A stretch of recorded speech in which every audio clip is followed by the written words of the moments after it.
All right, we have entered a special called session of the Athens-Clarke County Mayor and Commission, and we have been in executive session. I will entertain a motion for leaving executive session. So moved. Second. All right, I have a motion from Commissioner Davenport and a second from Commissioner Hool. All in favor of exiting executive session, please say aye. Aye. Any opposed? All right, we are going to begin the next segment of our special called session ahead of our work session with two items on the agenda, and we're going to consider these under suspension of rules. May I hear a motion for suspension of rules? So moved. Second. All right, I've got a motion from Commissioner Wright and a second from Commissioner Edwards. All in favor? Aye. Aye.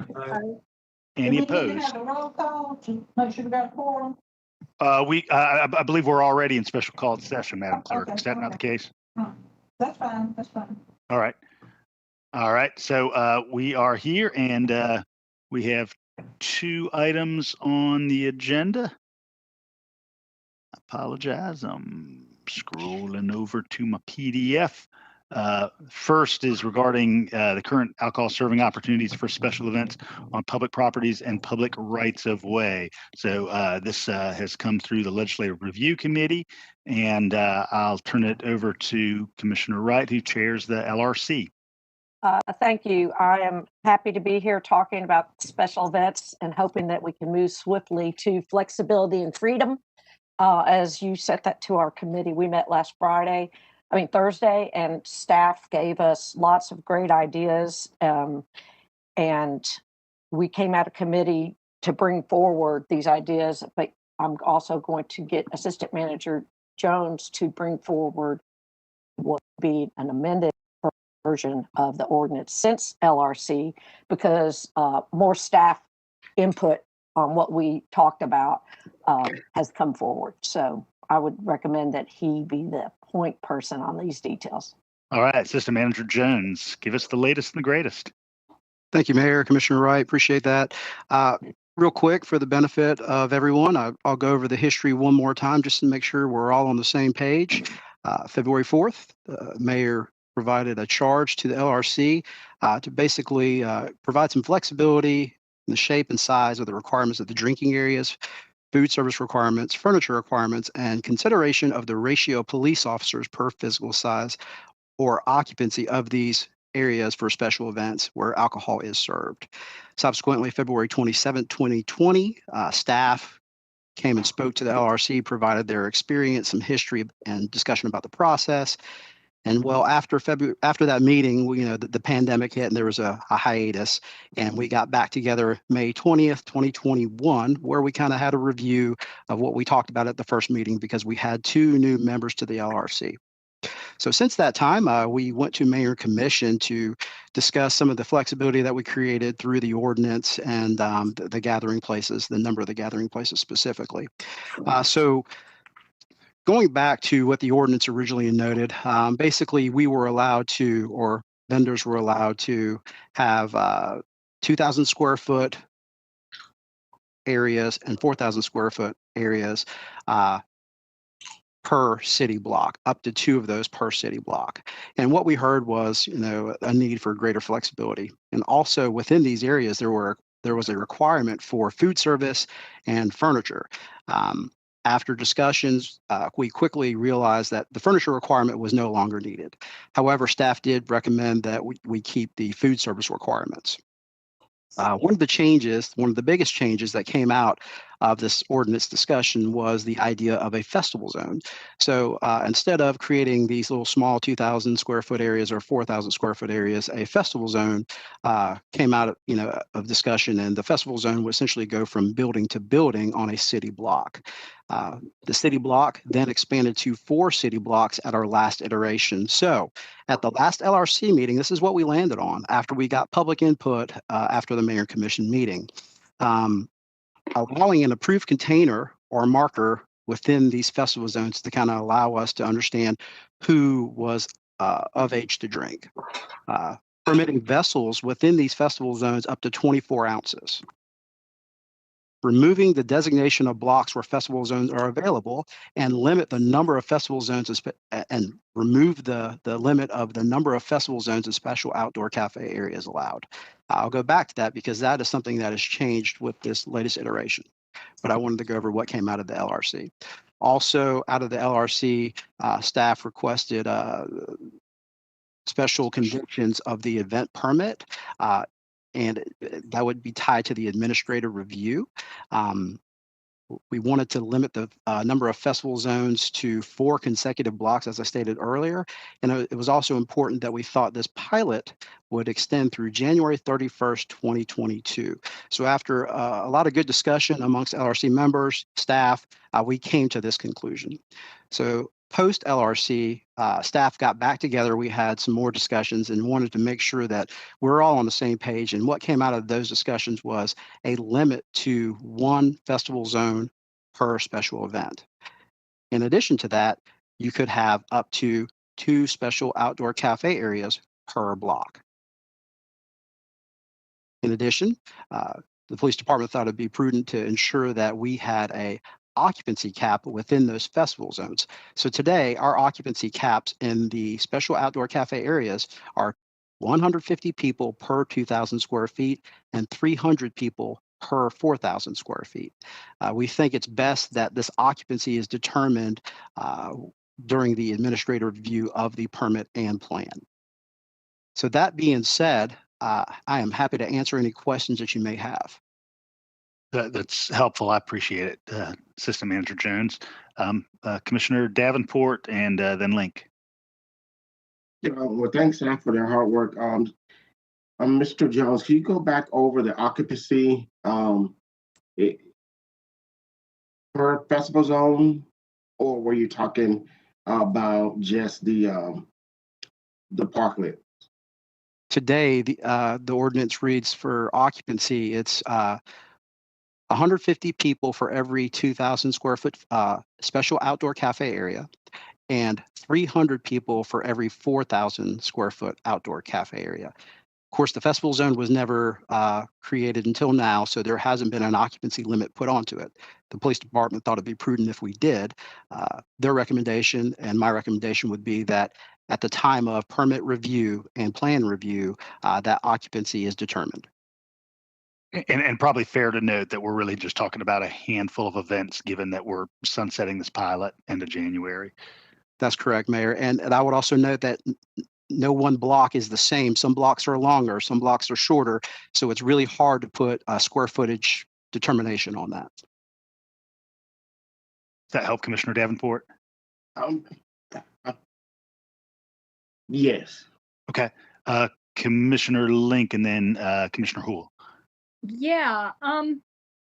So this is a revision to the special events and a pilot program that is independent of concerns related to our emergency order and COVID protocols. From what I understand, our emergency order prohibits special events when community transmission reaches a certain threshold, and there's a very clear possibility that these events will not be allowed to take place. Is that true? Can someone in management speak to those thresholds? Well, I can speak to the fact that that is not in the current emergency order, what you just said. Okay, so are there thresholds by which these permits will not be issued? That might be, there may be as an part of the administrative process, but there's, so I'll have to let the manager speak to that. I'm just clarifying it's not in the emergency order. But I do think there were some thresholds I recall that that were adopted by the central service, I think Andrew Saunders' department related to what you're talking about, and the management can speak to that. Yeah. I'm not Manager Williams, could you address that? Just generally, I can give you some follow-up on specific threshold numbers, but my understanding generally is that so many days out, there's a threshold that if the cases are beyond a certain threshold, then the event is permitted and allowed to proceed. And of course, there's a lot of effort and costs that are put into that. So we've got, few weeks out. So Twilight has been permitted. AthFest is getting close to that that time period where we look at the threshold and they're very close there. What is that threshold? Do you have it in front of you? Yeah, I'm just pulling it up for you. So,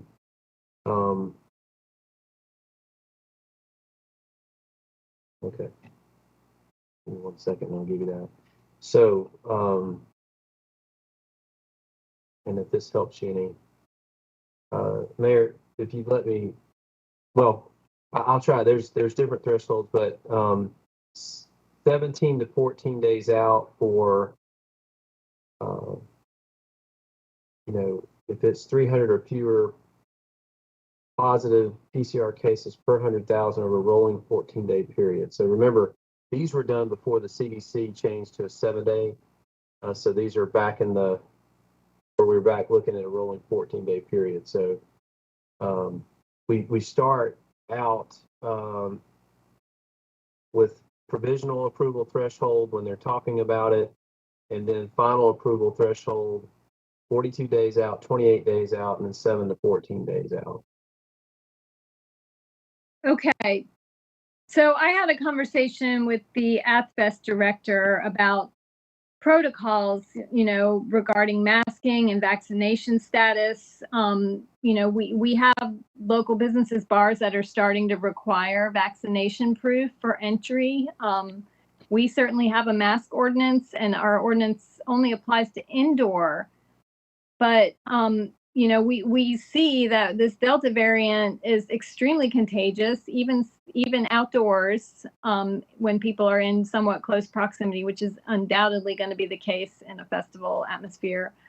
I'd just like to ask that staff provide us with some of their documentation on the threshold levels and when the like drop dead date is for these festivals, and some maybe consider, and I believe this is under the manager's purview, consider some updated guidelines for these festivals to require masking, or we could do it as a local government, start requiring it, you know, in these public right-of-ways that we have control over, and also to discuss some clear parameters for vaccination requirements for entering those cafe areas.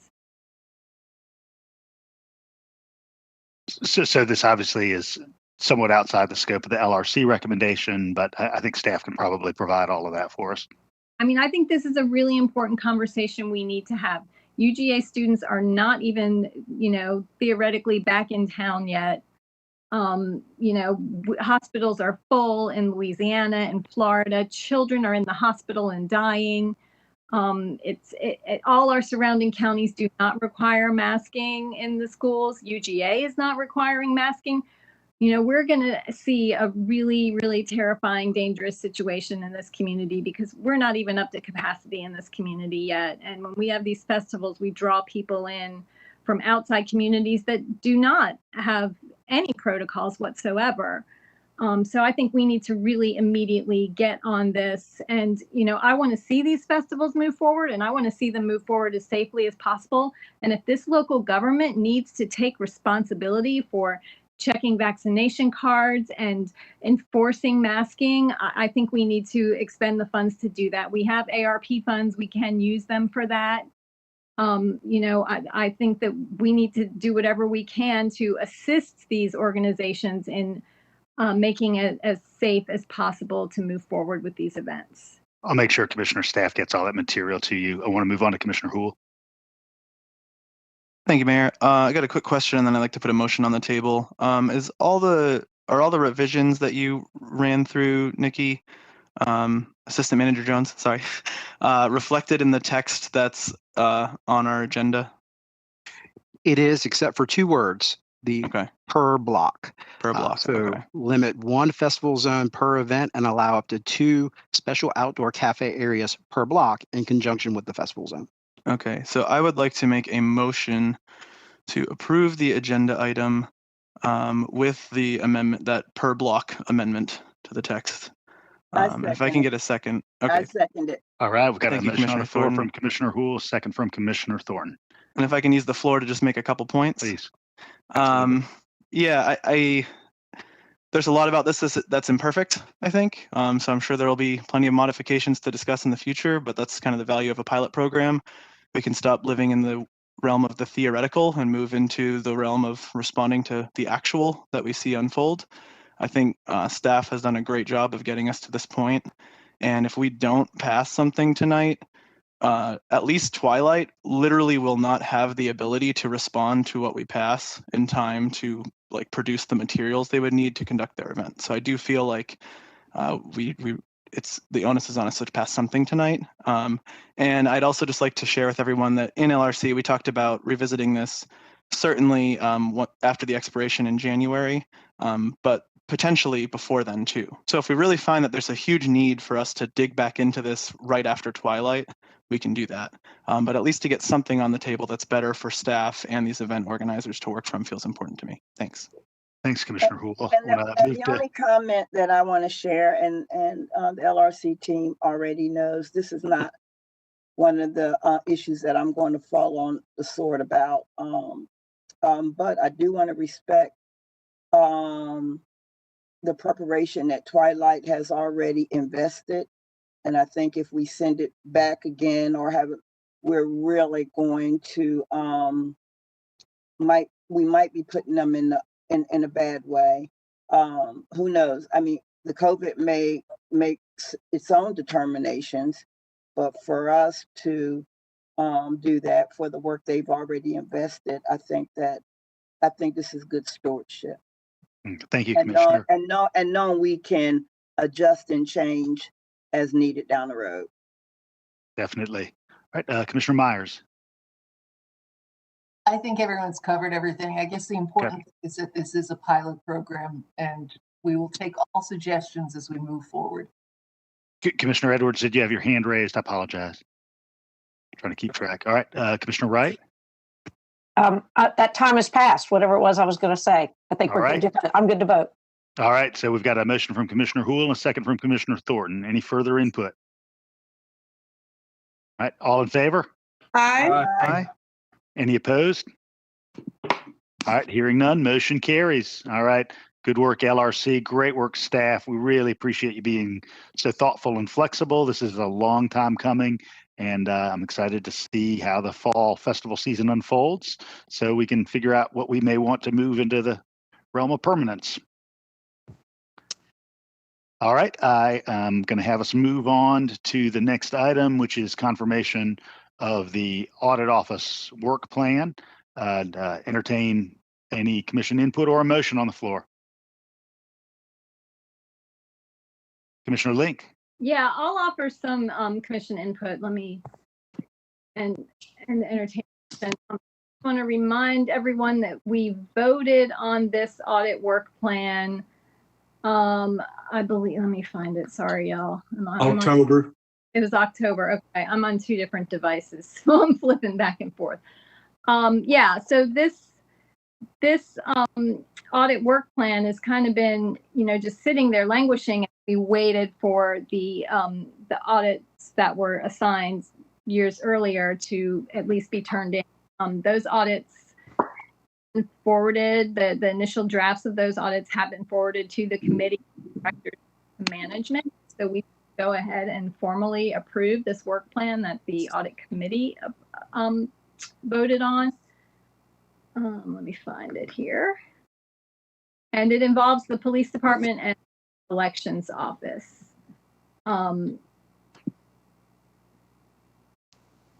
Here, here it is. Okay.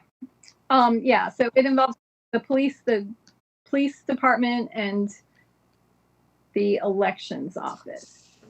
So I'll go ahead and read the scope of these. For the police department audit scope, we have to funding sources for the police department will operate budget, analyze the structure of the police department, identify mission, staffing, budgets, and funding and outcomes of units within the department, meet with solicit feedback from the Safety and Justice Task Force, return to audit with requests to expand scope if needed. The Safety and Justice Task Force, the committee directed and funded the FY21 budget initiative addressing public safety and safety building. The elections office audit scope is to examine the interface and communication between the elections office and the board, assess the effectiveness of the elections office efforts to comply with reporting and disclosure requirements, assess the elections office interface with the Board of Elections Secretary of State's office. How does the elections office carry out directives from the state and community? Determine the responsibility and role of the Board of Elections and determine the elections office. So those are two way back in October of 2020. We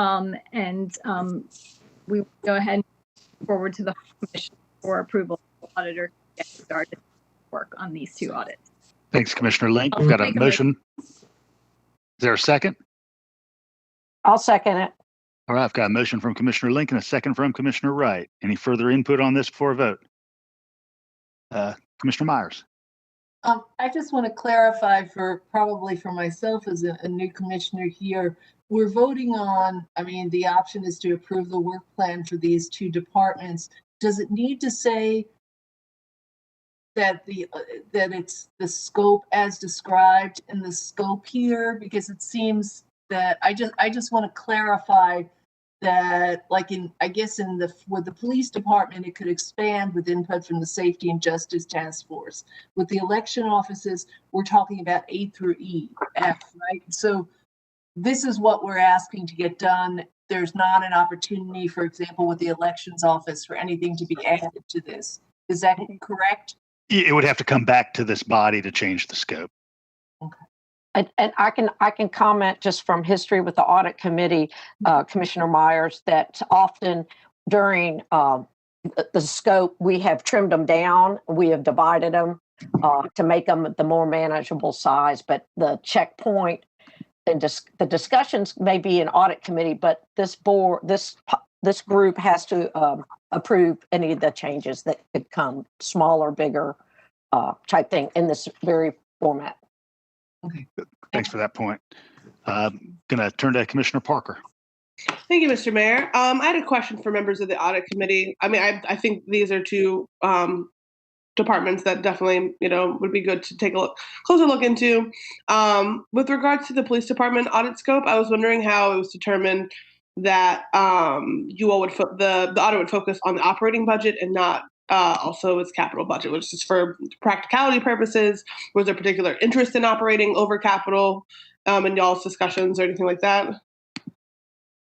I don't recall any discussion about there being a difference in the two budgets. I mean, I think I know that the discussion had to do with talking about identifying funding sources, because we often have so much discussion about grants that come in. So I think that was kind of, I mean, it's in B, that kind of alludes to that, the sources of the funding would include capital funding as well as operating, as well as grants that come. And so the budget's funding as identified in point B could just mean overall budget, not necessarily operating budget. I believe that's the intent. If it's not clear, we would like to propose the amendment to it.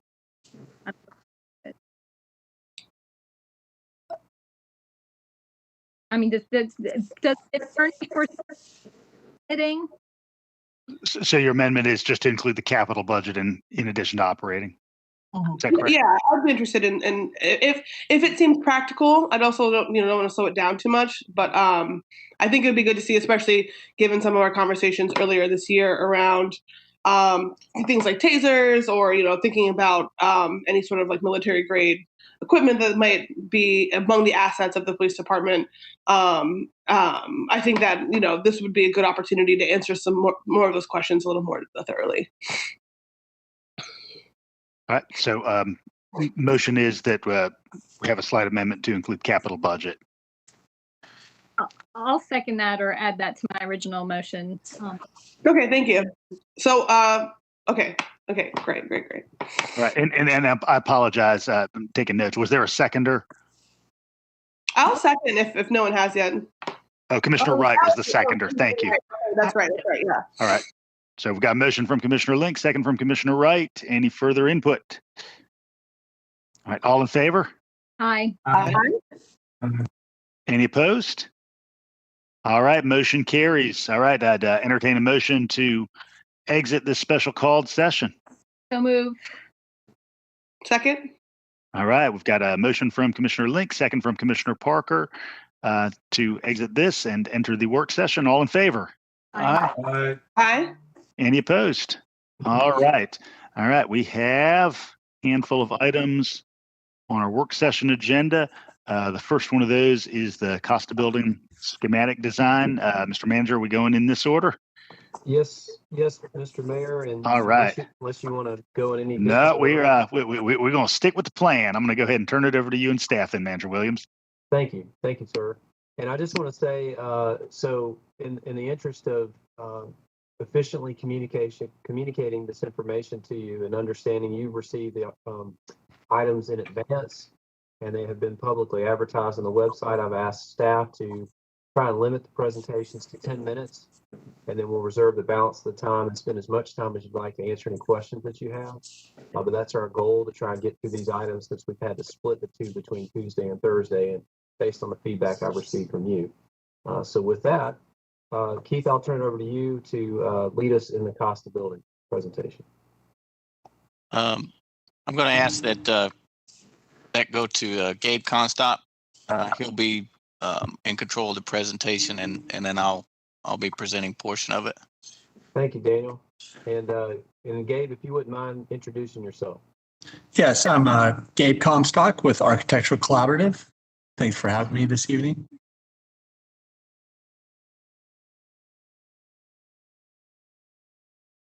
You go ahead and share your screen. Sure. I think somebody needs to give me permission. It's grayed out still. Yeah, Gabe, I can do that. Thank you. Yeah. Take me just a second to get you there. Oh, just a second. The boxes are jumping around on my screen. All right. You should be a presenter in just a couple moments now.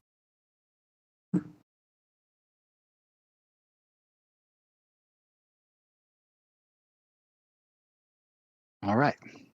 Okay, everybody should be able to see my screen. Go ahead, Daniel. All right, very good. My name's Daniel Guerin with the SPLOST office. I'll be the project manager for this project. And as Gabe alluded to, he is the principal architect with Architectural Collaborative. They are the firm that put together a lot of the design elements that you'll see today. We are excited to present the SPLOST 2011 Project 32 Costa Building proposed schematic design. A lot of this information was presented, or some of this information up front was presented in the concept design. So I'll just briefly touch on any changes of the project history, the initial project statement, updated site plan, the building floor plans, and then I'll try to leave as much time as possible for Gabe to go through the basis for design, the exterior elevations, and then finally I'll cover the next steps and schedule and open it up for questions. So this page of the project history really hasn't changed, so I'm not going to touch on any of those elements. Since the last time we presented the concept design, the RFP was released for bids for the CM at risk portion of this project on July 15th. In August 4th, the schematic design package was submitted to HPC for comments, and I will say that I heard through the grapevine that it was well received, and we're kind of looking forward to getting those comments back. The initial project statement hasn't changed. I'm not going to cover that, but it is there for your review. The proposed site plan A lot of it hasn't changed, but there are a few features that I do want to point out. Is it does show on the north side of the Costa building, it has the proposed addition. It still retains the east and west ADA handicap ramps for the building. We did add a set of steps on the north side that exit to the water department, and another set of steps that exit to the City Hall parking lot. So that allows easy access to all four corners of the building. The basement floor plan hasn't changed. Most of it will still be utilized for mechanical, electrical, and potential storage in this particular area. It is limited to certain constraints for space just because of natural light and low ceilings. We do intend on putting in rough end plumbing for the restroom facility in the basement, but the actual finishing of the basement and the completed bathrooms is really contingent on the construction budget at this time. First floor plan kind of remains the same as the concept design. It does show the addition layout on the north side. This includes a 4-stop elevator with the ability to transport the gurney on each floor. We do have a code compliant set of stairs on the north side and within the footprint of the existing building. And then we also have a code compliant restroom facilities that are included in the addition. It does hold the opportunity to be able to potentially close or open up the restrooms during park events while isolating the building after hours. But the open floor plan still offers several opportunities for the various tenants that might occupy that space. The second and third floor plan, it still remains open. Based on it could be adjusted based on the particular tenant that might occupy the space. The addition also includes 2 restroom facilities as well as the stair access and elevator.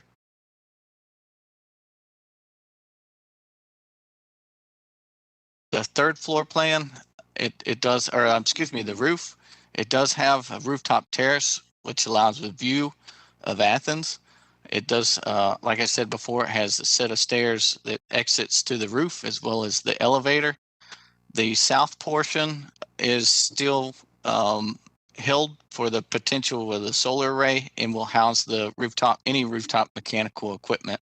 The stairs does allow for maintenance staff to service any mechanical equipment that will be there. So now I'm going to turn this over to Gabe, and he'll go through the basis to design. Okay, thank you, Daniel. The primary focus of this project is to rehabilitate and preserve the Costa building. To accomplish this goal, we are proposing to replace the current non-original windows.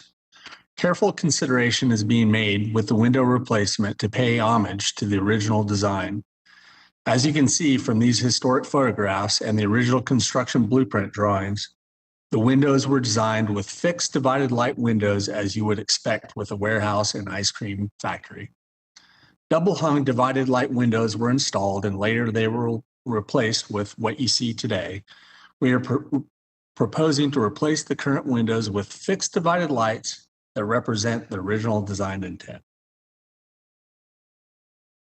The current windows are not original and are tired. We are proposing new fixed divided light windows to recalibrate the building's proportions and historic warehouse function. These proposed new windows will greatly improve the energy efficiency of the building envelope and will help us hit our high standard sustainability goals. There are some additional subtle modifications that we are proposing, such as replacing the wall sconces that are not original, replacing the rail around the stair to the basement with a more appropriate simple steel rail, adding back the low windows at the lower left-hand corner to provide additional natural light into the basement, and replacing the original cast stone Costa sign above the main entry point. We know that the west and north elevations were never intended to be highly visible. I have highlighted the existing exposed column and beam frame on this side to illustrate that these facades were never built with the finished layer of brick that is on the south and east elevations. These architectural artifacts create opportunities such as providing the canvas for the mural, and it offers the basis for the architectural vocabulary for the proposed addition. The west elevation will maintain its current emphasis on the hot corner mural, but proposes adding new fixed windows to frame the outside edges of the mural. These windows have been carefully placed to avoid interference with the mural and to provide much needed natural light to the building's interior. The park will become the important amenity with this new required accessible ramp and building entry. The ramp runs the north edge of the park. This will both help activate the park and create connectivity between the Costa building and the new public amenity. For the addition, we are proposing to utilize the same express concrete frame, but reimagined in a contemporary manner so that there is a clear interpretation of new and historic portions of the building. These are the design principles used by the Secretary of Interior Standards that we follow for historic projects with additions. The north end of the building, the least visible side of the Costa building, as Daniel mentioned when describing the plans, the addition creates space for new code-compliant elevator, stair, and restrooms. The tallest portions of the addition are the stair and elevator because they provide access to the roof terrace. Because this access requires them to be taller, we have located them at the least visible northeast corner of the building to help reduce the perceived height. The northwest corner, set within the exposed framework, are the restroom volumes, stepping back on the upper levels to create outdoor patios for the building occupants to enjoy while overlooking the new park. Glass rails are proposed to minimize their visibility and maximize transparency. These patios perform an important role in reducing the scale and mass of the addition at the most visible public side of the addition. The glass rails at the roof terrace level are set back from the face of the facade, creating another visual and physical buffer for the roof terrace. This space can be left open or used as a planting zone as shown. It's been brought up in our user group meetings that the planting at the roof could be a maintenance burden. If this is the case, this area at the perimeter of the rail can be used for wash rock or other surface treatments, or simply just left open. This area is flexible. The stair and elevator have been wrapped in masonry veneer to facilitate the visual transition to the historic portions of the building, east elevation. The elevator is set back to be a hyphen at this transition point. New site circulation has been created to connect the new rear entry and the park entrance and ramp. Stairs are provided to create site connections between the Costa building, the Water Business Office, and City Hall sites. Finishing with the east elevation. The east elevation has been forgotten in recent years, is brought back to life by adding a second required accessible entry point. This helps reimagine this vacant alley into a usable plaza while maximizing accessibility with the ramp and stair.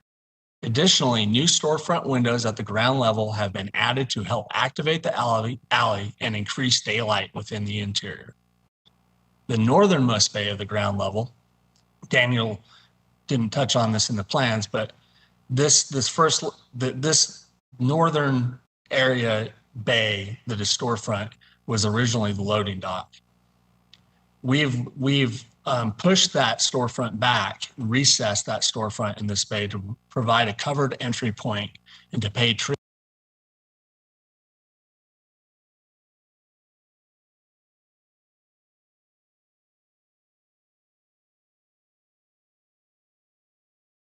Did the audio cut Everybody out? lose audio there? Or is that just me? Hey, Gabe, I think you were buffering there for just a second. Okay, you were talking about the loading dock. Sure. Let me go back to that. Can you see that east elevation? Yes. So let's see, the storefront windows at the ground level have all been added to help activate the alley and increase daylight within the interior. The northernmost bay at the ground level has been recessed to pay tribute to the original loading dock. This used to be completely open at this corner, so we've actually recessed that opening to basically pay tribute to that historic function of the Costa building. Daniel? All right, so the project budget, it still remains consistent with what was proposed in the concept design.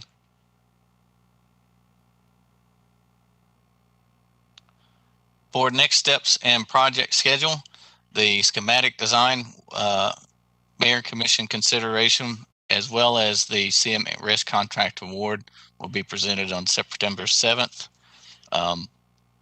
We intend to start the demolition and remediation phase in the fall, as well as finalize the construction drawings and establish a GMP for this renovation.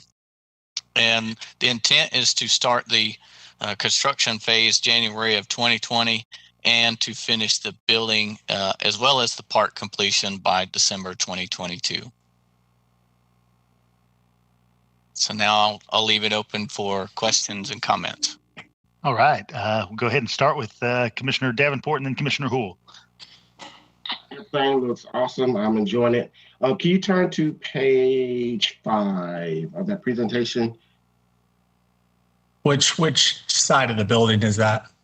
That will be the second and third floors. Third floor plan, third level floor plan. Excuse me. Is that it? That's it. Nope. One more. It's the top of the building. Okay, that's the roof plan. It's mislabeled. It should say roof plan. I apologize. That's all right. So the roof terrace is facing the north side of Athens, but the south side of Athens is more, I think, more pleasing. Could the could the stair open to the side and the rooftop mechanic equipment and solar array go to the back side of the building? Is that feasible? And then move the roof terrace to the front? Daniel, I can take that question if that's okay. Yeah. I'll at least start. Well, the main reason why we've located most of the roof terrace over the addition is for structural reasons. Even though the structure is concrete, our structural engineer has done an analysis, and unfortunately, to bring it up to current code with an assembly occupancy at 100 pounds per square foot, that ripples through the whole building and becomes extremely expensive. That being said, if there's a big push for that, we can look at it. Two more, and there is a budget items for commissioners to consider. And the alleyway, is it? And maybe Commissioner Link can help me out with the definition, because the alleyway is kind of open. Would my colleagues be interested in an awning to go in that alleyway? You know, something covered, but I know that's an additional cost, but it's something to think about. And I did have.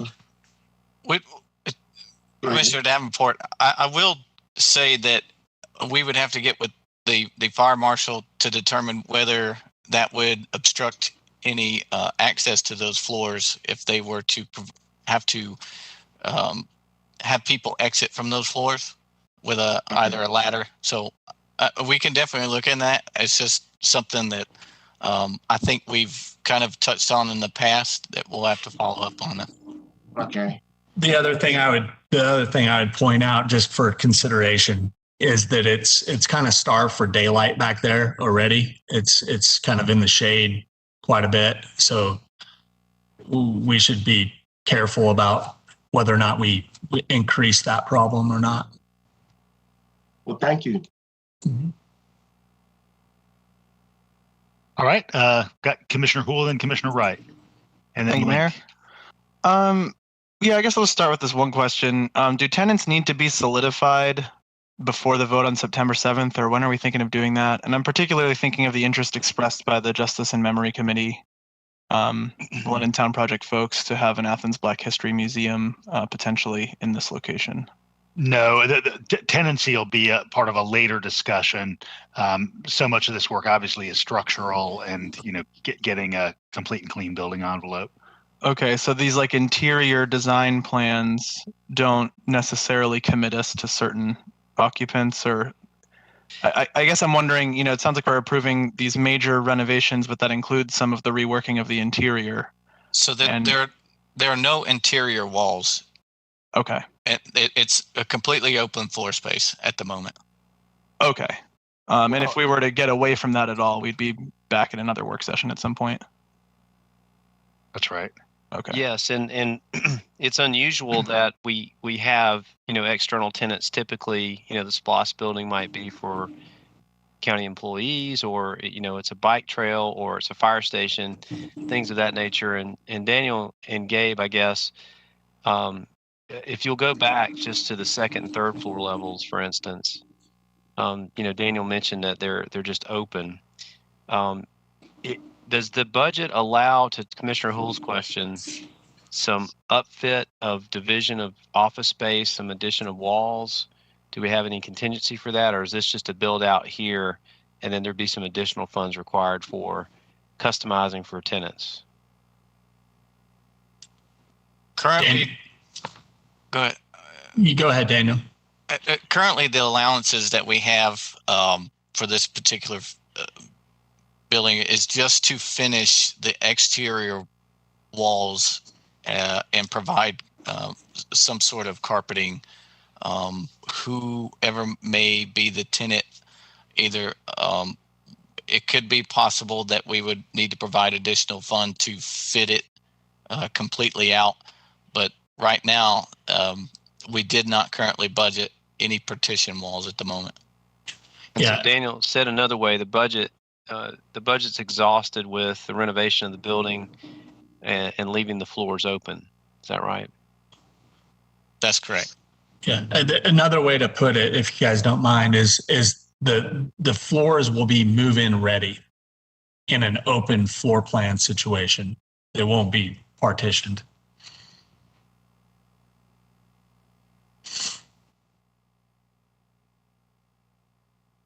Okay. Commissioner Hull, is that everything?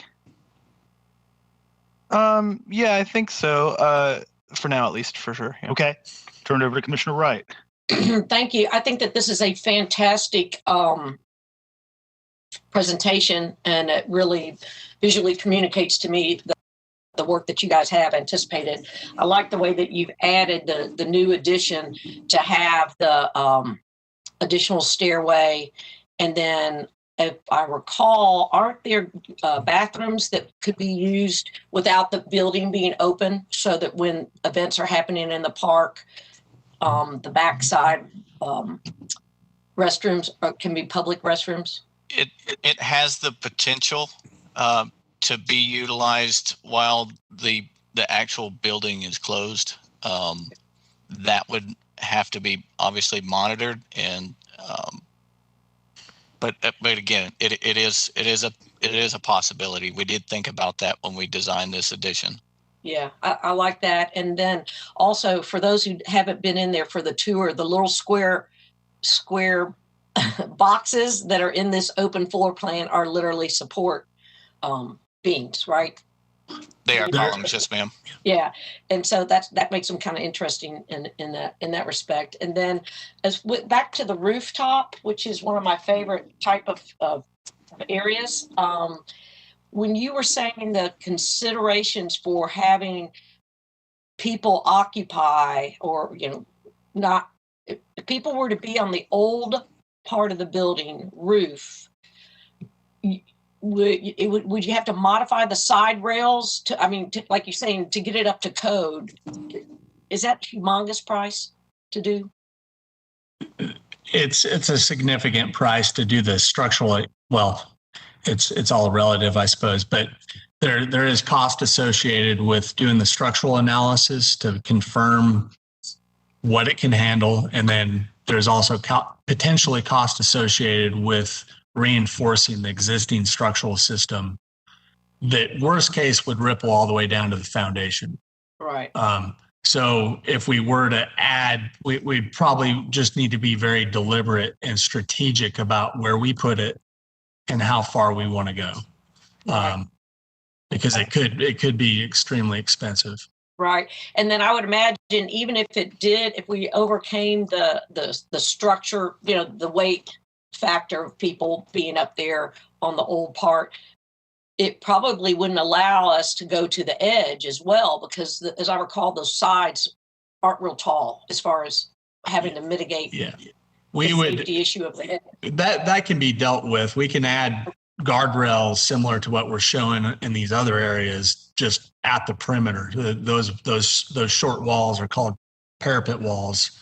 Some of those are like 36 inches or 30 inches. The code requires us to bring them to 42 inches. So the simple way to do that is either to add an extension to them that looks okay and is visibly pleasing, or we can add just another rail on the inside. Yeah. That keeps people away from those edges. Right. Well, I do believe you've solved it in a good way. I'm doing that with the new edition, but then there is the current stairwell is also going to be, so there you'll be a little bit coming up from the old part, but basically directed to the new edition. Is that right? Yes. The way we have it now is that we're opening when you arrive at the roof. You exit the door to the north, and then we've created a connection. And it's pretty good size. It's probably 8 or 9 feet wide, or it could be a little deeper, that would allow you to catch those views down into the park. And then it's pretty visible, I think, from this north corner as well. Okay. And then that City Hall, that's kind of a nice view of City Hall right behind you. Like if you were going to stand up there and as Patrick was saying, trying to get pictures of the historic and elements of downtown, the City Halls, you could do that from that pathway. You could. That's right. Yep. All right. Thanks again. Great presentation. I look forward to supporting this moving ahead. Thank you. All right. I've got Commissioner Link and then Commissioner Myers. Yeah, thank you. And kudos to everyone on staff who worked so hard on this, and to the architects at ArcoLab. I think this is really beautiful, and I'm super excited. I love the way they've brought back the historic windows. I was concerned at first about these windows not opening, but then when I see this like open patio areas on the back, I'm really excited about that. If we've learned anything from this pandemic, it's about how necessary it is to have open outdoor space with like free air flowing through. And I think that those patio areas out back are going to be just as useful as any indoor space. I have a couple questions about the glass rails around the back. I'm just wondering if that was a design choice or a practicality choice. I know you mentioned being able to see through it, but I'm wondering why that choice was made and not an alternative material like metal picket or gridded mesh. Just wondering if there's any additional maintenance or cost to the choice of glass. Sure. To be honest with you, it's to maximize the transparency and for those rails to go away. It's often what we were, in some cases, asked to do on tax credit projects.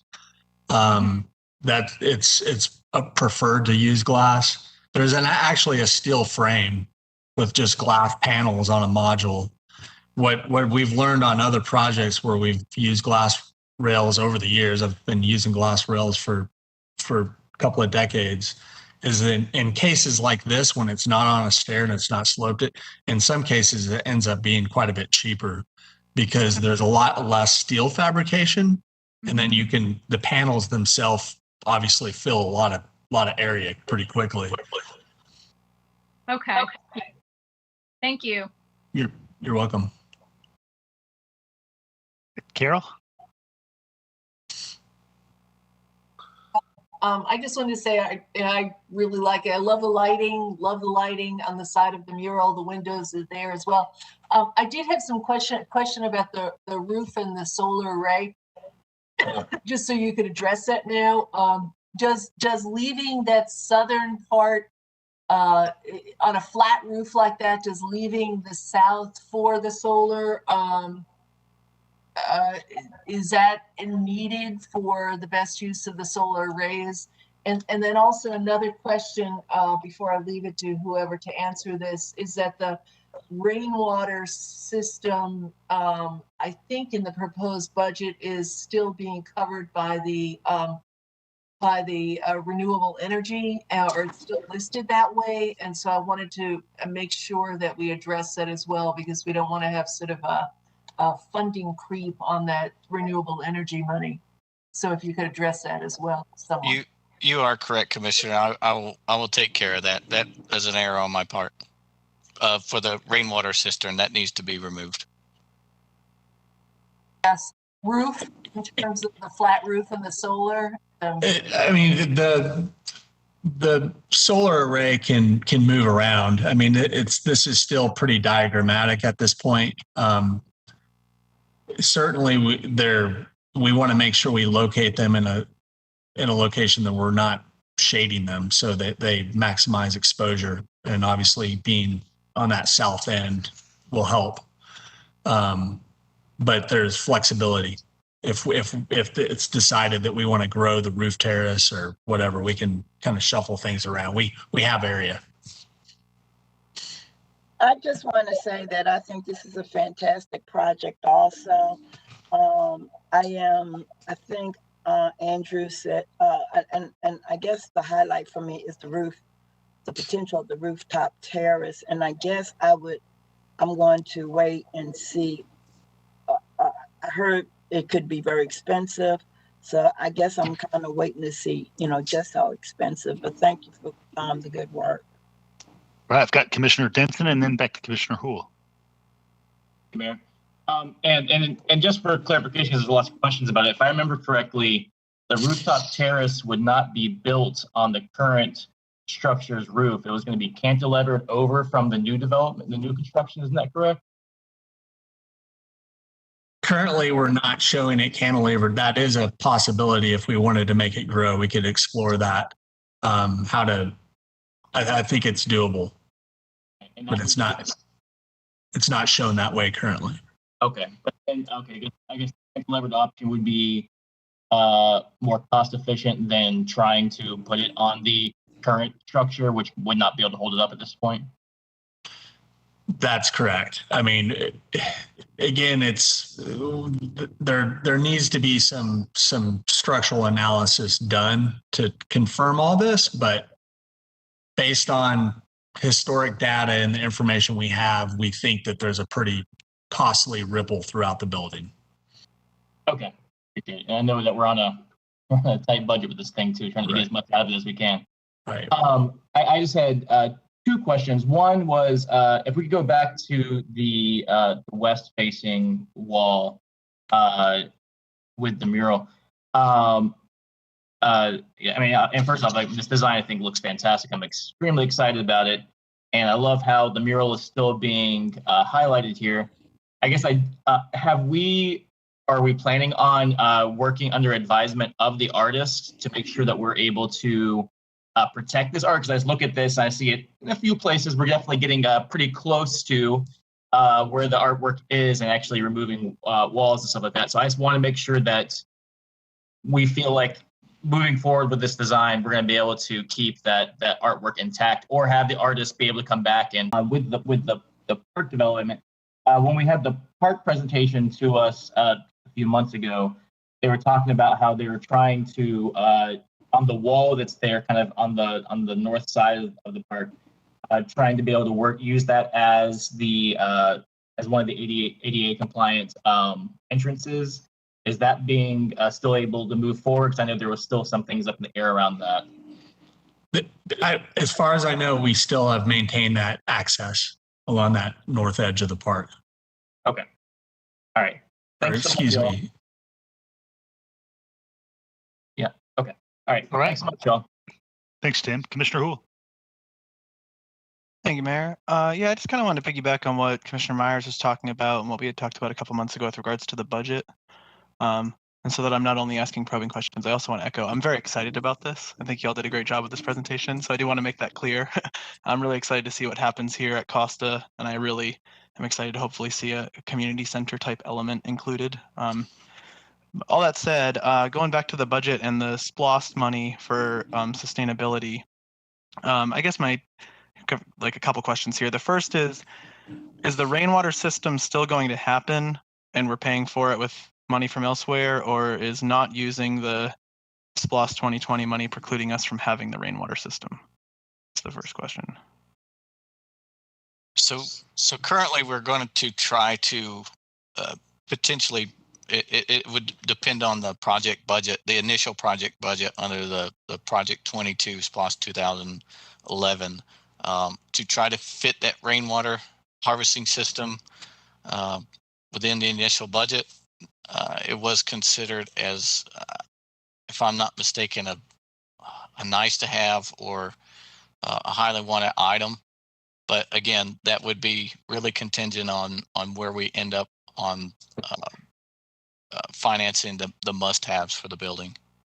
It is something that we really considered. So I know there was some push from the not push. Excuse me, that's the wrong word. The user group would like to have that, but again, it's all in budget perspective. Okay. Yeah, I mean, I feel like it would be fantastic while we're going through this to build that system in there. I also think it's really important that we're using the SPLOST 2020 100% money for what it was intended for, which is specifically just around energy efficiency. So I guess I'll just express that I'm interested in revisiting this if we have to figure out a way to fund the rainwater system if it sounds like we're going to lose that ability by not using this bucket of money. And then the other thing I wanted to ask was regarding the window replacement. Right now, I only see windows mentioned in that line item that matches the 250,000 from the SPLOST array. But my understanding, and Commissioner Myers can probably correct me if I'm missing something here, my understanding is that that money from SPLOST is supposed to make up the difference from replacing windows with even more energy efficient ones. So it shouldn't be the whole cost of the windows. Like if let's say a window costs $5,000 and an energy efficient version of that window costs $6,000, then only $1,000 should be coming from the SPLOST bucket, not the full $6,000. Does that make sense? And so I guess with that in mind, I'm curious where we're at in terms of the energy efficiency of these windows, but also how we're paying for them. Daniel, let me answer that. And that is correct. Correct interpretation, Commissioner. This is Keith Sanders. The window replacement money, that 250, would only cover the increase to go from the single pane windows to the energy efficient windows. And until we get the contractor to do the cost estimate, we don't know that exact dollar amount, but that would come out of that 250,000. Okay. But it would just be the delta that you So mentioned. yeah, I guess thinking down the road, it might be helpful to see at some point a breakdown of the cost of windows so we can see where the SPLOST money for sustainability is applied to those windows and where the SPLOST money for the cost of building Reno is applied to the base price of those windows, if that makes sense. Yeah, absolutely. Once we get the construction manager or contractor on board and do their costing, and when we come back for the GMP, the guaranteed maximum price approval, we would certainly have that information at that point. Excellent. I appreciate y'all. I figured y'all were already on it. Just wanted to make sure we were still on the same page now that we're back looking at a similar looking list of numbers. And we do have the rain for this. The rainwater system is currently in the design, and we'll be carrying it forward to the design until we get a price from the contractor that it either is unfeasible or have to come back and ask for additional funding to keep it in the design. All right. Anything else before we move on to the next item? I have one quick question. Yeah. Could you go to the slide where it talks about next steps? Let's see. So the park bidding and park construction are anticipated for spring and summer 2022 by the ADDA. So they will be putting out the bids for those particular projects. That's right. Okay, I listened to the slide again to know it's limited to that, and and to see the full breakdown of the things more pertinent to the presentation we just saw. So actually, the rest of my question is moot. So yeah, I'm good. Thank you. All right, everybody ready to move on? All right, I'm going to actually hand the reins to Commissioner Edwards for now. I have to take care of dinner for an 8-year-old. See y'all soon. Thank you, Mr. Mayor. Solid Waste, Manager Williams.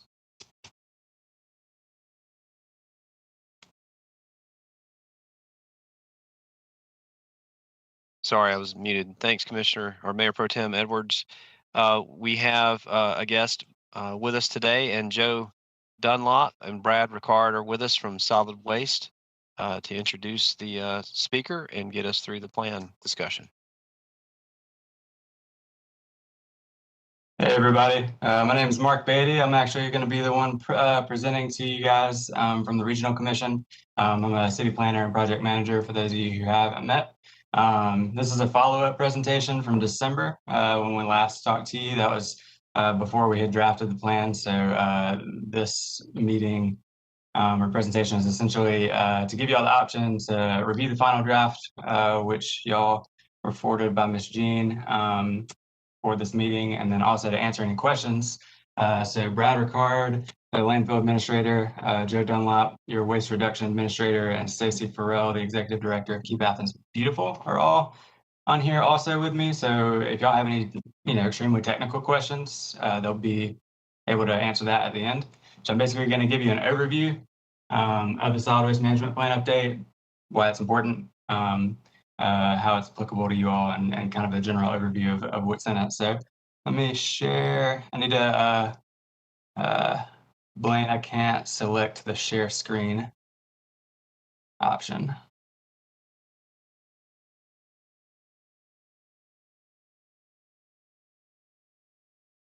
I think Kelly has that ability. Hold on one second. Yeah, okay. Yeah, I'm not sure he made me host.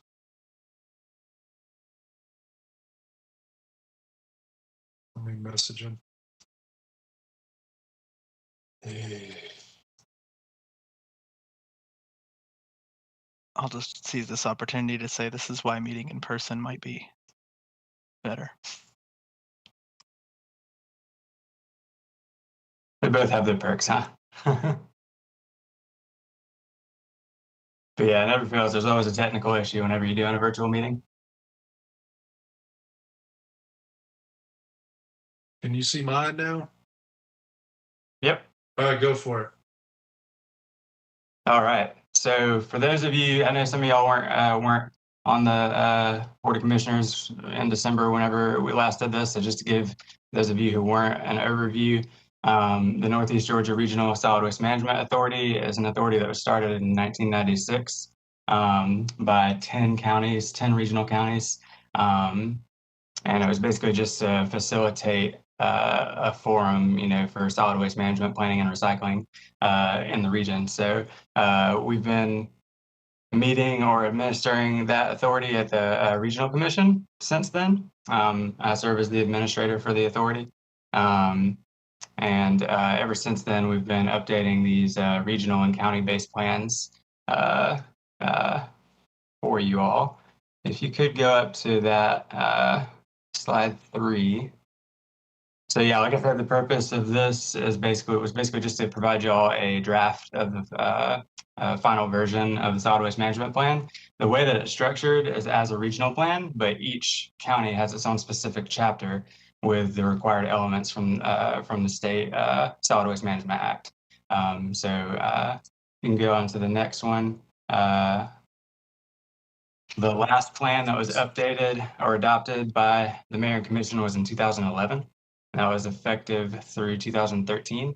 And the only reason it had such a short effective date is because back then, pre-2011, the state law required that every local government update their solid waste management plan every 5 years. So it was a similar requirement as what your comprehensive plans are. In March 2011, right after that was adopted, the state changed that law from that requirement. They took away the Department of Community Affairs Planning Office requirement for overseeing that those plans, and then they also extended the amount of time that you had to go before you updated it from 5 years to 10 years, and they reduced the required elements of your local plans. So now the way the law sits basically is that you have these 3 elements of every plan. In order to be compliant with the state law, you have to provide for the assurance of adequate solid waste handling capability and capacity within your planning area for at least 10 years. That's essentially you being able to prove that you have the capability or capacity to dispose of all the trash that you generate in your area for the 10 years. And that is reinforced or shown by the landfill capacity assurance letters that are in the appendix of the plan. We've got one from Banks County Landfill, which is a privately owned municipal solid waste landfill. And then there's the Athens-Clarke County Landfill, which the majority of y'all's waste goes to. And so we have those landfill capacity assurances to take care of the first requirement. You could go back up one. And then the second requirement is that you have to enumerate the solid waste handling facilities as a size and type in your jurisdiction. That's a pretty easy box to tick. That's in section 5.3 of the Athens-Clarke County chapter. Then the third is that you have to identify the sites that are not suitable for solid waste handling facilities. And so that translates to a land suitability analysis, which is what this next slide is. And that is section 5.5, I believe, in y'all's chapter. So what this map does basically is it takes state criteria, environmental criteria, and regional criteria from the regional commission from our regional plan, and molds them together, and we do a land suitability analysis, or essentially a buffered analysis, to be able to show where solid waste facilities, processing facilities, and disposal facilities are basically eligible to be cited. This is basically the first, it sets up a first tier of review whenever a private entity would be proposing something like that. And then the gray areas are conditional areas. That's basically areas that are environmentally more suitable for solid waste handling facilities from the state and regional view or perspective, but you'd still have to get through local permitting and approval for those areas. So we didn't include local ordinances or local zoning in the land suitability analysis just because it's subject to so much change over 10 years. So like I said, this is kind of the first tier of review when it comes to landfill sightings. Which I guess I should mention, the Athens-Clarke County landfill has an expected life or expected fill date of 2064. So it'll be quite a while before it's likely that you'll have any new facilities in the realm of being proposed. So anyways, you can move to the next slide. That's the enumeration of facilities there. Not too much to go in on that. It's basically just a list of all y'all's facilities, private and public, where they are and what type of facility they are. This is a snapshot of the amount of waste that was generated. This is a little bit extra that we added to each county's plan. It's basically just an analysis of your waste, where it goes, what type of waste it is. This is a snapshot of 2020. On the column on the left, that's where your waste is being sent. This next to left column is the type of waste. MSW is municipal solid waste. That's your general trash that gets picked up at curbside. C&D is construction and development waste. That either goes to Oglethorpe County or Walton County. And you can go to the next slide. That'll show a visual graphic of that table. It just essentially shows you where your trash is going. These percentages that are on the arrows are percentages of the whole combined. So as far as general waste, commercial and residential waste, about 95% of your MSW that's generated within Athens is disposed of at the county landfill. Only a small percentage goes up to that Banks landfill by the way of private haulers that are contracted in the county boundaries. Your industrial waste is all going to the Oak Grove landfill in Barrow County. And then your C&D is split between one of the three Walton County construction and development landfills and the Oglethorpe County C&D landfill. So your capacity is pretty good on C&Ds. I think the one in Walton County that y'all rely on, or y'all have about 100 years of a lifespan on that one. And then Oglethorpe is currently going through an expansion of their C&D landfill, vertical expansion. So they'll be able to host waste coming from Athens for, at least another 30 years probably after they complete that. This is a look at the projections for the region on how much waste is produced and how much we're expecting to increase by 2031. This directly mirrors the governor's planning and budget, or Office of Planning and Budget projections. They are expected to grow by 15% by 2031, according to their office. So roughly assuming, you'll increase that in waste generated, by 2031. So if you noticed whenever you read your section in the waste reduction category, the goal for your solid waste department is to divert at least 75% of waste from the landfill by 2030, and at least 90% of waste being diverted by 2050. So that's an optimistic goal, which is great. So hopefully they'll be able to accomplish that. Can go to the next slide. So kind of where we're at in the process right now, we created the 10-year work program. That's the last section in y'all's chapter. And that's basically a list of all the projects that the Solid Waste Department, Keep Athens-Clarke County Beautiful, and the Recycling Division are all, planning to complete over the next 10 years. So that's a good place to look for the nitty-gritty work that's being done. We've completed the final draft of the plan. We're going through all the local reviews right now. I have to hold a public hearing in each county before you're able to officially adopt this plan, at least 2 weeks before you're able to officially adopt. So that's scheduled for August 30th this month at the library, and I'll host that. And then hopefully in September, October, as long as all goes well, every county will be able to adopt this plan by resolution. I'll send an adoption request letter at the end of all the public hearings. So basically, yeah, there's my contact information. I think there's one more slide maybe. Nope. Okay, never mind. So like I said, we've got Joe Dunlop, Brad Ricard, and Stacy Farrell here to answer any technical questions that y'all have. I can answer questions about the plan also. I guess before I hand it over to y'all, I just want to say, definitely give a hats off to y'all Solid Waste Department. Keep Athens Beautiful and the Recycling Division, because as far as, the whole entire state goes, we're pretty thankful to have a really proactive solid waste department. They do a really great job and have kept up with things pretty well over the past year, considering all the COVID complications. So hats off to them, and I'll open it up to y'all for questions. Thanks, Mr. Beatty. Anyone have any questions for Mr. Beatty about his presentation? Mr. Houle. Thank you, Commissioner Edwards. And yeah, thanks a lot for this presentation. You said 75% diversion is the goal for, by 2030. And then what was that second figure that you shared? The second one was 90. The goal was 90% diversion by 2050. So the last year on the SPLOST, y'all approved, or the county approved the construction of a new recycled materials processing facility that is set to go on the front side of the landfill property. So that'll add a pretty significant capacity to the county to be able to process recycled materials. And then you also have the charm facility too. So basically with that project, you should be able to really increase the amount of waste diverted, whether it's to Second Life or to waste to energy. Yeah, I think your shout out to our solid waste department was well deserved and could be echoed 1,000 times louder by 1,000 of us. I mean, they do a fantastic job, I think. I am curious, is that expected lifespan of our landfill to go till 2064? Does that assume that we achieve those goals of 75% diversion by 2030 and 90% by 2050?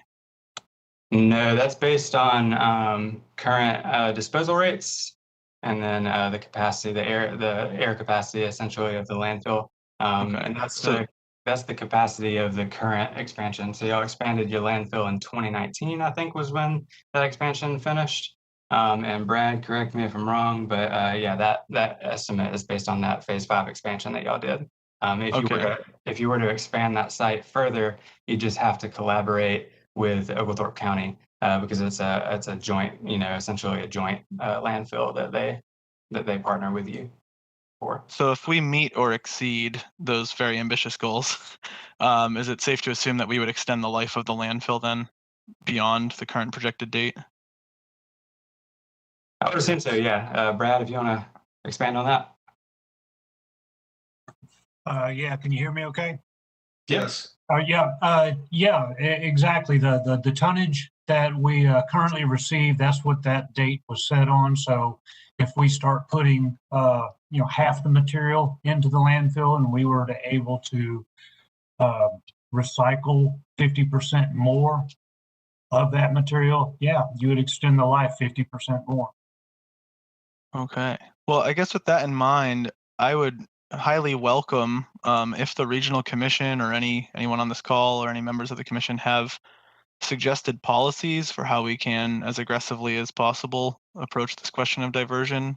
I'd love to hear the boldest recommendations, the boldest policy ideas y'all have, so that we can kind of bear that in mind. I mean, it's easy to think of 2064 as 40 plus years away, but our children's generation is going to have to stand around wondering where the heck the garbage is going to go. So anything we can do to, reduce waste seems really important to me, and I'd welcome any policy suggestions y'all have.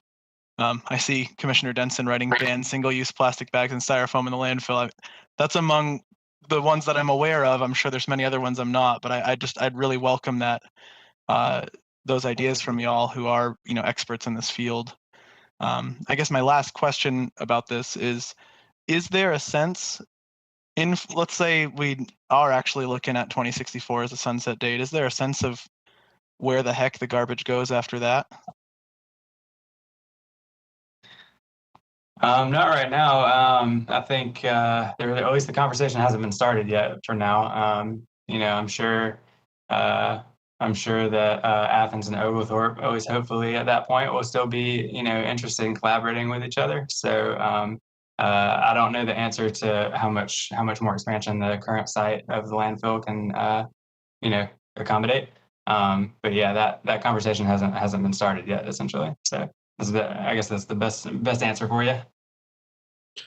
Commissioner Lee.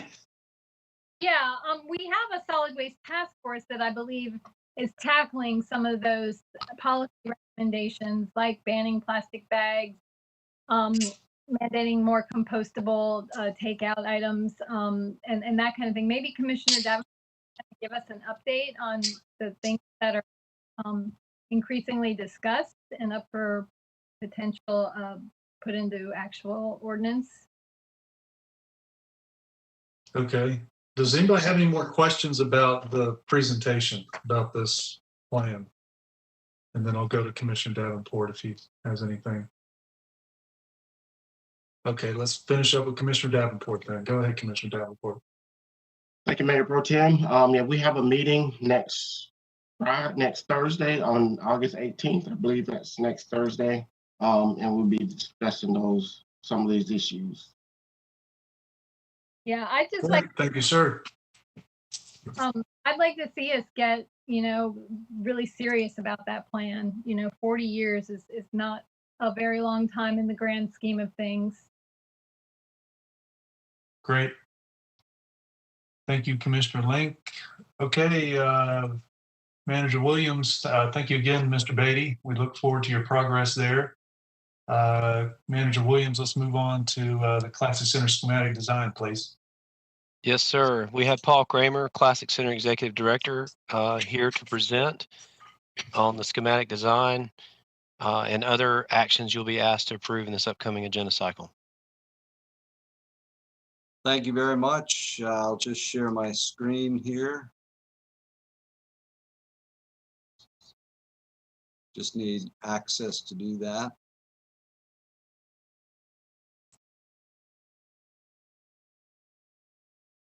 I might have to do it. Hold on. Here we go again.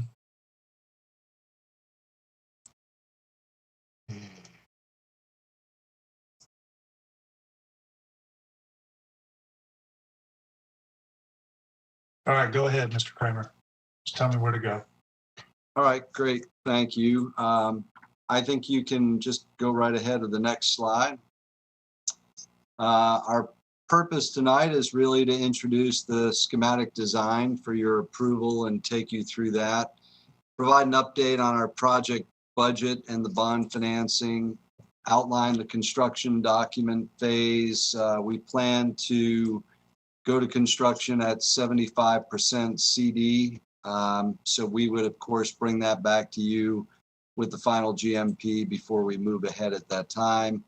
And then amend the architect's not to exceed contract based on the new cost estimates that have recently come in, and convey the next step actions requested to the Mayor and Commission. You advance to the history for me. The top part of the history, I won't bother to read through. I'm sure you're all very familiar with that. The bottom portion I'll highlight only to say that we do now have a letter of intent with the senior condo developer. We do have the, whoops, my screen went away, sir. I just made you a presenter, so I think you're solid now to go. Try to share. You.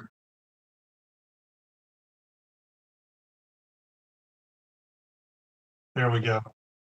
You're Perfect. good.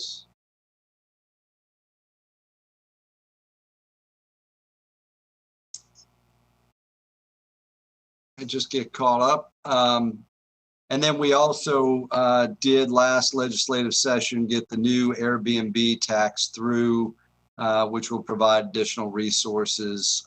We also have a letter of intent now from the professional hockey team and have received some great responses back about the energy infrastructure, and then started our fundraising campaign in support of the new arena coming in. So all of those things are very positive. I'm also proud to be able to say that along the way, all of the different types of events that we had hoped to host with this new building are still baked into the schematic design. And that's important because, as you know, those events effectively drive the outcomes of how we affect the greater community with this building. So very excited about that. Just to dig in now to the schematic design, this is the exterior. In fact, if you were on Foundry Street coming out of our parking deck and you look to the right, this would be the entrance to the main arena at that same elevation. And I know that a couple commissioners asked us if we could look at other architectural features, and that we were asked if we could accentuate the cornice a bit more.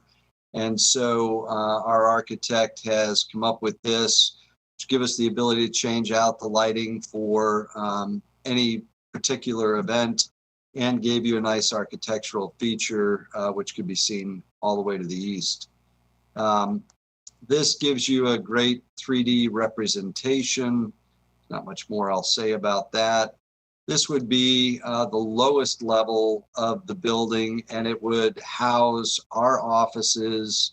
And we now have an agreement with the hockey team for them to provide funding for their offices and things that they would require as a professional hockey team in the blue area. This would be the main event level. The only real important thing here is it does have the right mix of locker rooms, so we can take advantage of bringing those people in from out of town that would be here for a competition, potentially for 3 days. We have a shelled in space, which could always be put back later. This would be one of the club areas that unfortunately we were unable to afford at this time. The main concourse area has really very little change from when we started, and is going to be a very functional, very spacious area, which we will be able to incorporate the Georgia Music Hall of Fame into that area as we go. And then the suite level has remained mainly intact and will provide, I think it's 45% of the overall revenue coming into the building. The catwalk level, the main thing to tell you here is that we will have the ability to have the appropriate rigging capacity so we can capture those national touring shows on the way through.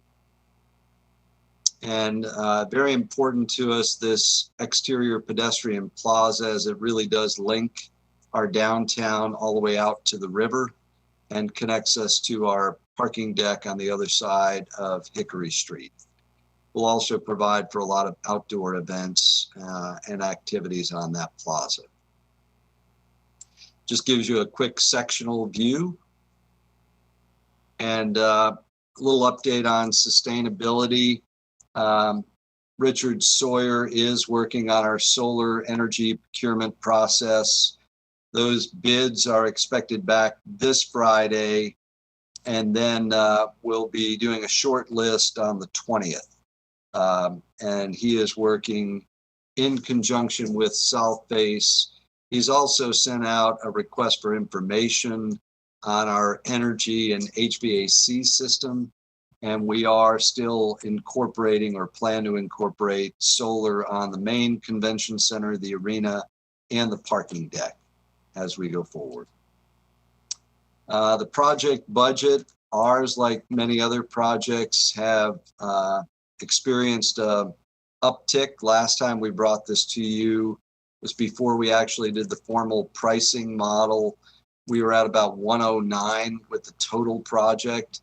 And now we have verified pricing from 2 different sources and feel confident that 116.7 will be the total price tag. And as I believe I said last time, we're not asking for more SPLOST. We have found a way to work that out internally across the board. Our project funding is really going to come in 2 parts. One will be this first borrowing, which we currently have within our power to pay this first borrowing back. And that comes from the parking revenue that we'll be bringing in, from the hotel tax, but only on the portion of the new hotel rooms expected to come in. The Airbnb, again, just the 54.29% or our portion of that. The catering agreement that we have signed with Levy, we will be charging a 50-cent ticket fee, and then we'll have the arena net pro forma itself, along with the fundraising campaign, what we expect to come in. That will be, we're hoping to raise 12 million, but we've only factored 4 million into this pro forma. So that would give us the ability to pay those funds back. And then the second borrowing will come as a result once we finalize the plans for things like the senior housing project and the 1.3 acre tract of land between Hickory and Willow, finalize the contracting on the professional hockey team, get the naming rights secured, and then get the guest rooms at the base level of the senior condo that we have discussed. In addition to those 2, we also have some direct allocations. The catering contract with Levy will provide 2.7 million. The hotel learning lab investment, 1.5.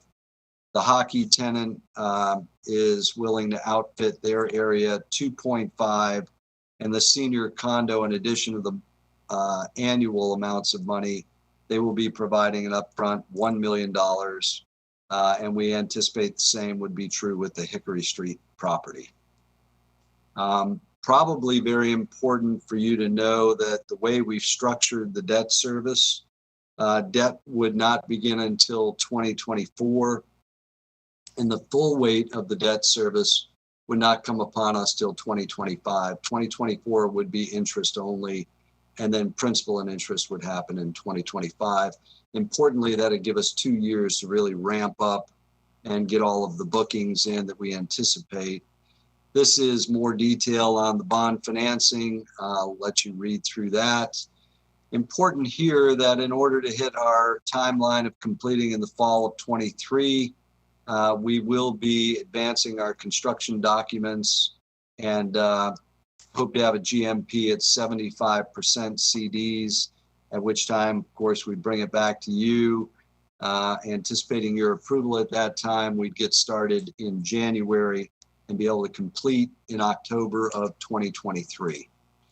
So with that, the next steps, of course, would be for you to approve the schematic design, acknowledge the need to revise the budget as I've described, approve the architects not to exceed pricing, and then authorize us to move forward with that construction format that I've explained, and then approve the bond financing supported by the private funding and the direct funding that I've previously described. Thank you, Mr. Kramer. Questions for Mr. Kramer? Go ahead, Commissioner Parker. Thank you, Mayor Pro Tem. Though we're focused mainly on the project of schematic design and budget, I think that this question may weigh in on the project budget, so I wanted to bring it up now. I am aware of a meeting that you had, Mr. Kramer, with the Green Jobs Pipeline Committee about creating jobs at prevailing wages that could for construction on the arena. I was wondering if anything formal had come forward regarding a community benefits agreement to sort of lock in some of those labor standards, as well as with good paying jobs at post construction. If you could talk to us a little bit about where we might see that reflected in. Sure. So we did have an introductory meeting with them. It was a Zoom call. It was a fairly short meeting. But I will tell you that tomorrow, J.E. Dunn is hosting a meeting, bringing in all of the local contractors and talking with them about what are the goals for this building. And certainly, paying a good wage is going to be a part of that format. Okay.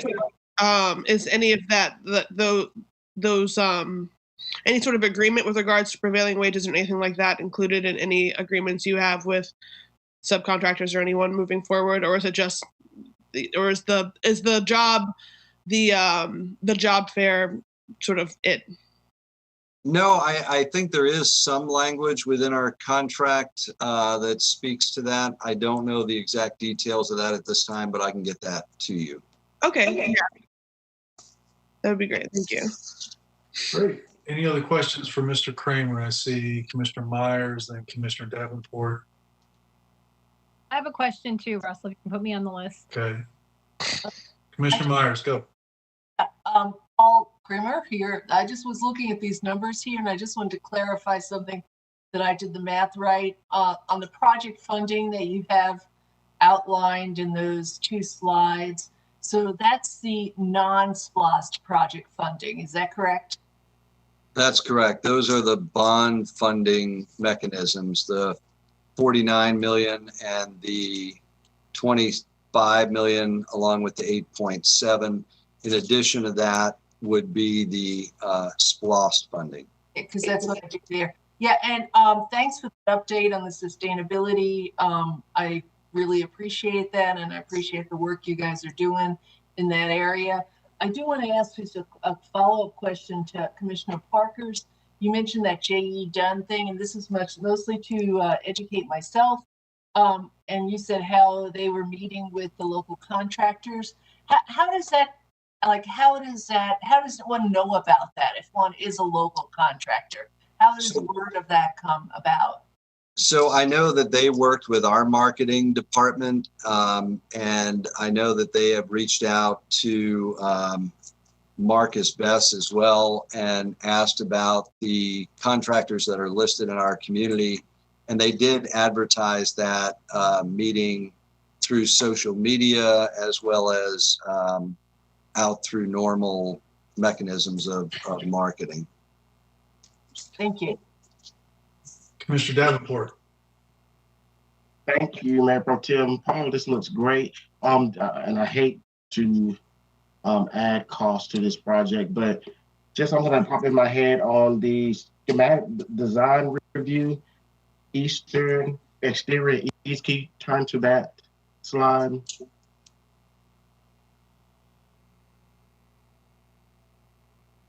This one? That's correct. On the right-hand side, the columns that are holding up the pedestrian plaza and the walkway, could we change the pillars or the support beams into Athens, like spell out Athens like the Atlanta at Phillips Arena?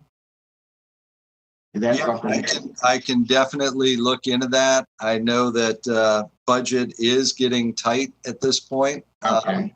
But that being said, I'd be happy to talk to our architect about what it would take to make that happen. Okay, not a big deal, but just think it'd be cool. No, it would be cool.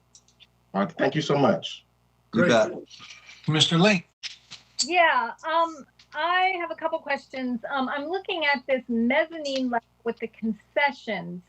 So is that level with the street? This level right here, the main concourse, Let me find it.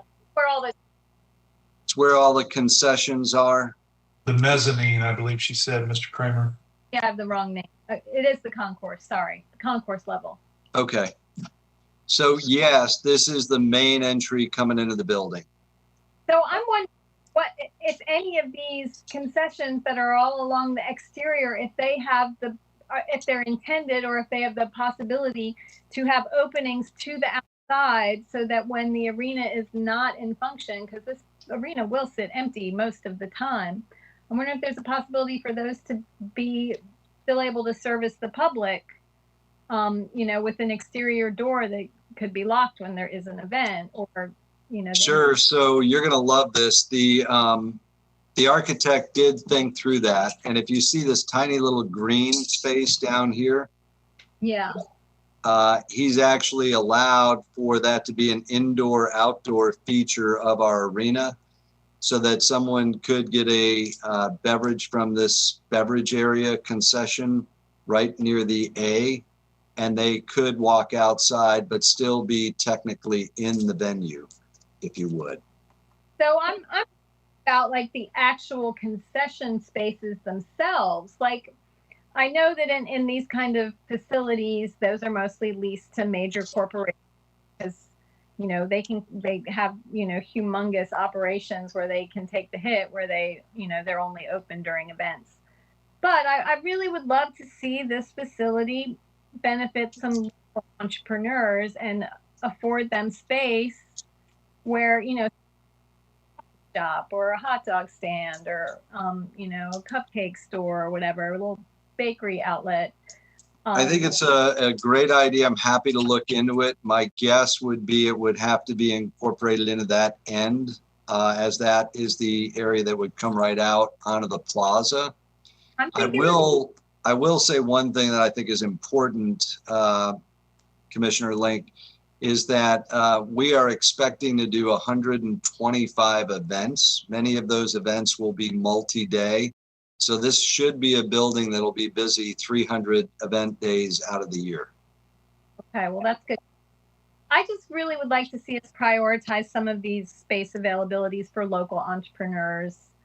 Now, there is a great opportunity for local entrepreneurs with carts, which is why they leave the concourse as wide as they do, so that we can bring in local carts into the mix through our main caterer, Levy, who you saw in the financial piece is devoting almost $3 million up front for the opportunity to be that concessionaire. Well, with the contract with Levy, would that preclude any of these spaces from being open to locals at all? They have the exclusive contract on food and beverage in the building. Having said that, everywhere they go, they bring in some of the local eateries through this cart mechanism I'm talking about as a part of their overall food service. Okay, so they utilize the service. they like bringing in that local flavor. Okay. Great. Yes. I see this plaza area as kind of the highlight of the building and really where the public can benefit from this project in this big open public space. And I'd really like to see it as active as possible 24, year round. I think it will be very activated pretty much year round. I'm happy to ask about adding maybe food carts or trucks or whatever we can do out there on the plaza area. Yeah, if there's, additional possibility to bring more localized events just by utilizing that plaza. I'm thinking like yoga on the plaza and, small things, storytelling, whatever. I think that we can really get the most out of this project if we really, really activate and assure that that space is truly a public space. Great. Any more questions for Mr. Kramer? I do have another question / issue.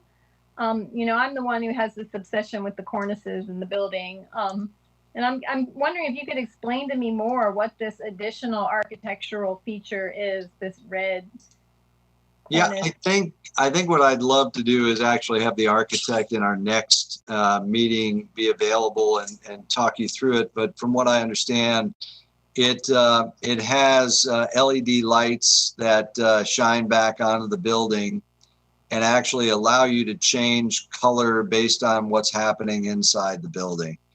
And then that feature that you see on the southeast corner is just that, just an architectural feature. But he really did try to accentuate the cornice by putting that lighting on there so we have a hat on our building, as I believe you asked for. That's all you, Commissioner Link. I'm not sure if this is what I had in mind, but I do like the idea of some interesting lighting that kind of activates the building. I guess it would only be seen at night. I think it's really a cool idea. They've done the same thing to our old building in Rochester, New York, and it was very well received by the community. Interested in learning. Great. Any other questions for Mr. Kramer? All right. Thank you, Mr. Kramer. We look forward to seeing what you bring forward in the future. Thank you, sir. Thank you very much. Appreciate it. All right, Manager Williams, Broadband. Yes, sir, Mayor Pro Tem. We've got Derek Doster and our Chief Information Officer, Travis Cooper, to present to you next steps with broadband and a request that'll be in this for you to consider at next Tuesday. There's a grant deadline looming with the governor's office for broadband that we'd like to leverage the SPLOST 2020 funds with. So that's the immediate action. And then also some follow-on requests for to hire a consultant to help us flesh out some concepts. So I'll turn it over to Derek now. Thank you, Mayor Williams. Mr. Mayor Pro Tem, if you could provide the share button, please, sir.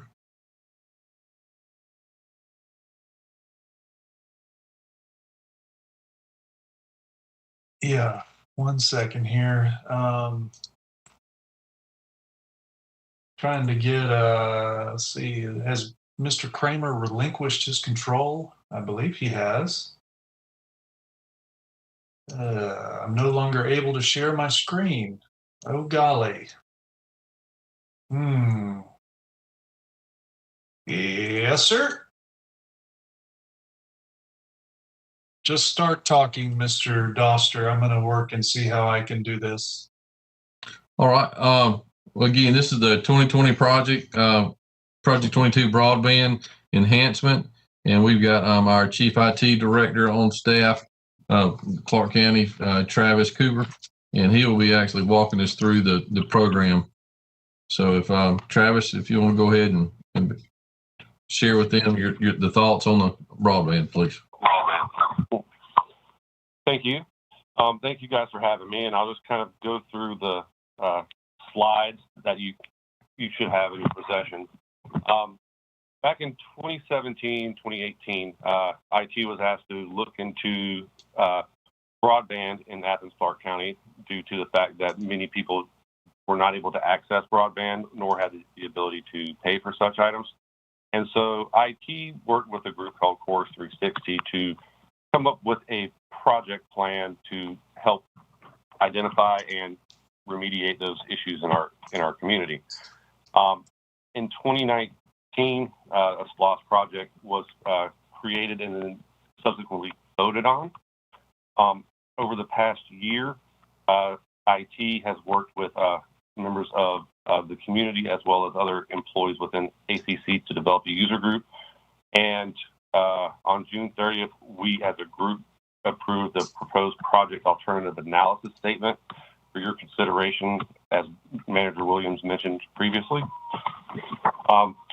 Just to kind of walk you through some of the history of the SPLOST application request, there was 3 phases to that project. The first phase was to develop a high-speed wireless loop. The second phase was to provide wireless infrastructure in the downtown area. And the third phase was to then build out the existing infrastructure to deliver services to the community by partnering with a wireless internet service provider. The original concept was to build the backbone and infrastructure first, and that's kind of where we're at today. The presentation goes into the actual initial project statement voted on by the voters in this community, outlines the user group members. But the bulk of what I want to talk about is what is broadband. The FCC defines broadband as 25 megs per second download speed and 3 megabits upload speed. I see pages. All right, who would like it? Who would like to host? You give it to me, sir. All right. Oh, golly. There we go.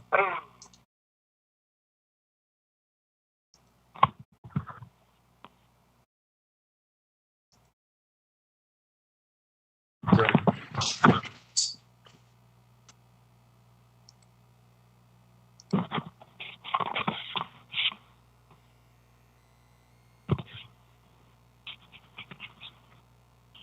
All right, carry on, Mr. Cooper. Thank you. All right. Thanks for bearing with us during that. As I was saying, what is broadband? The FCC defines it as 25 megabits down, 3 megabits up. And broadband is delivered to the end user in a variety of different ways. There's cellular wireless, there's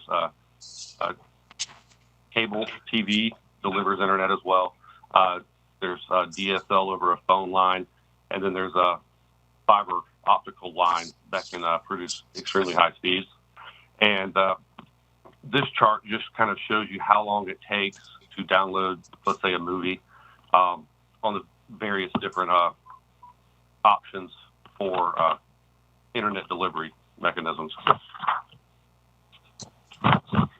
The next few slides really just kind of highlight the importance of broadband in the different sectors of our community, whether it be government, public safety, the school system, local businesses, healthcare, and it just really highlights why it's needed. And based on the speeds, different organizations, government schools, they have different requirements of what they need as a base level to provide operations that meet their customers or their students' needs. So like a home might need 25 megabits per second, a hospital might need a gig or more. So it just depends, and a lot of areas in our community have these and some don't. And then the next slide there really just kind of, it's just a chart that kind of shows the different types of delivery mechanism of internet, whether it be fiber, copper, satellite, wireless, and if it's high cost, high speed, reliability, and it just kind of shows you just a quick breakdown of how the different ones can be used or not used. So just to give a quick overview again, users or residents, businesses in our community receive broadband and internet in a variety of different ways. Their cell phone, their phone line at home using DSL or fiber if you're lucky, charter, etc. And this really depicts how it's delivered. It's either overhead or underground wire, satellite feed, or radio tower broadcasting a signal in a variety of different signal types. And each of the end users, the residents, the businesses actually have a piece of equipment that receives the signal and then distributes it to their devices that they need. When the user group started meeting earlier this year, we started researching lots of different municipalities, and I'll go into that in just a moment. But there's quite a few challenges of becoming an internet service provider, whether it be a municipality or a private business. It requires a lot of development to have a department dedicated to servicing that need. It's a very high cost of initial investment, especially to meet what the community probably expects. A lot of reinvestment, and a lot of successful municipalities are either very small or they have an existing municipal electric grid. If you want to go to the next slide, Derek, I can kind of illustrate some of these quickly. Chattanooga, Tennessee is probably one of the most well-known municipal broadband networks in the country. They started this quite a long time ago. They did have their own electric grid, and they provide fiber to the home at a cost of almost $400 million to their community. Fort Collins, they tried to replicate Chattanooga and their sister town. I think it's Longmont, Colorado, I believe. They've only done 57 square miles at a cost of $245 million, and their project is incomplete. A successful one is Mont Bellevue, Texas. They're 16 square miles at a cost of a little over $9 million. The project is complete, and they were not an electric utility. Athens, we are 118 square miles with 125,000 people residing in our community.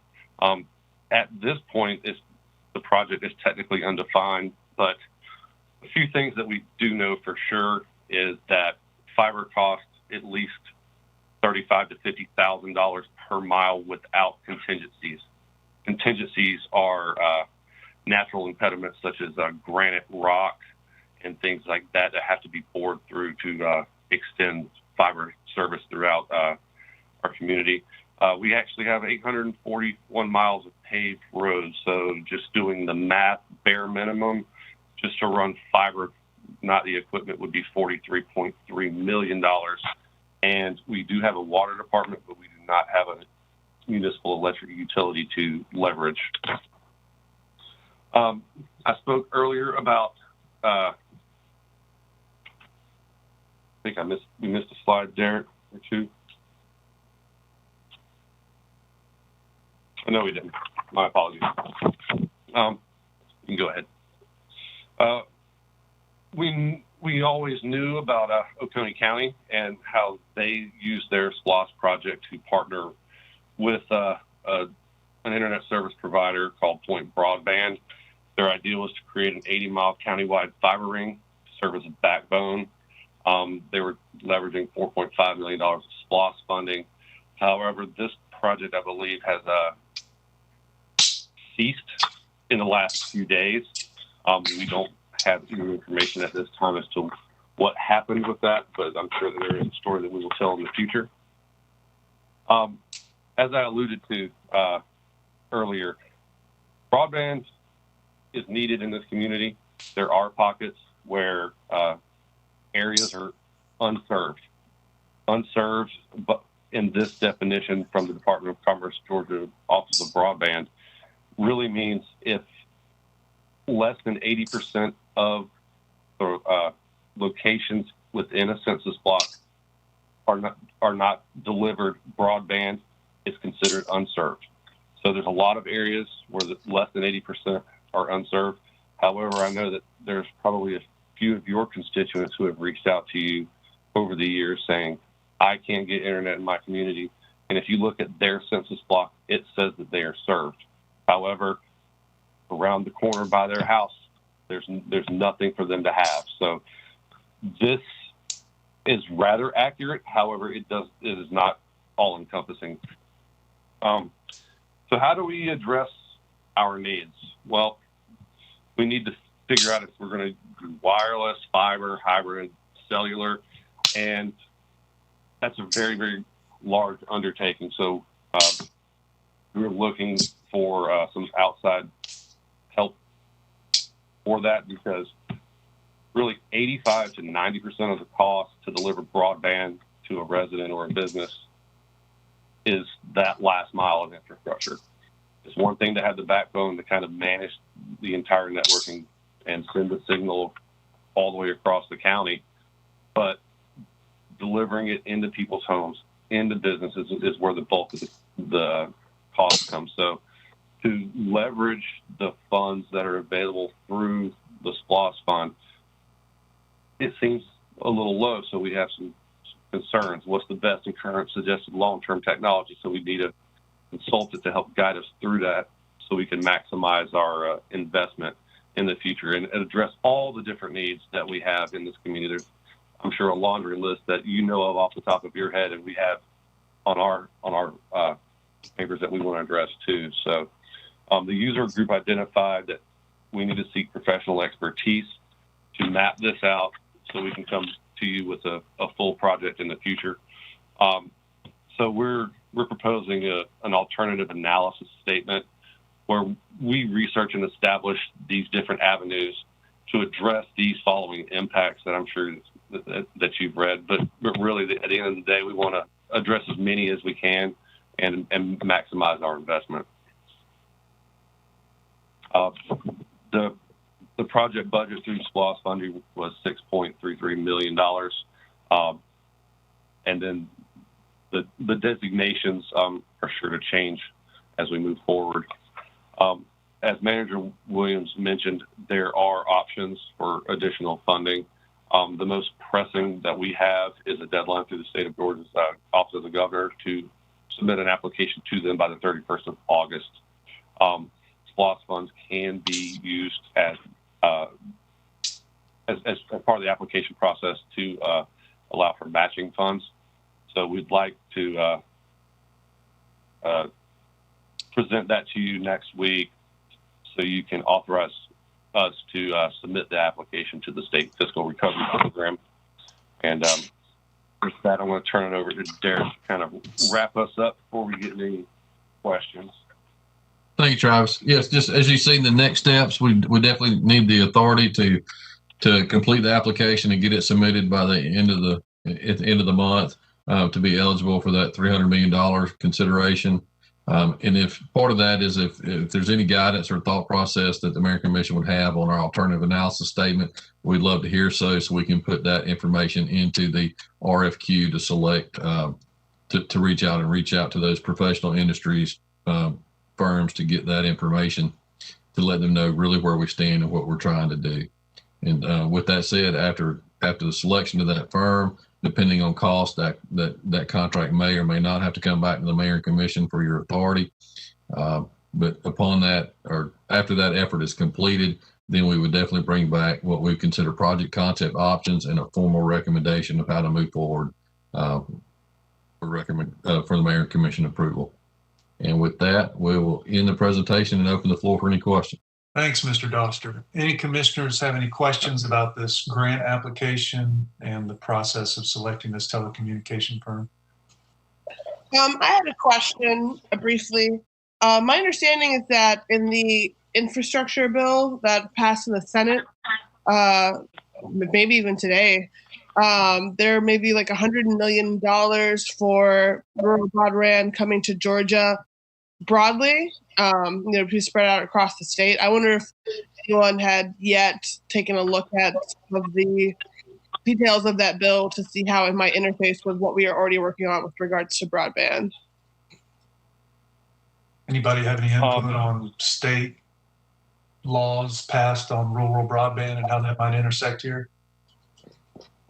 I don't have any information on that, and I would defer to the manager if they have any particular information about legislation that's recently passed. No, and Derek, when we select the telecommunication firm really depends on, I think what we're trying to achieve. Let me just a high level funding strategy could be the SPLOST that we do have, the 6 million plus.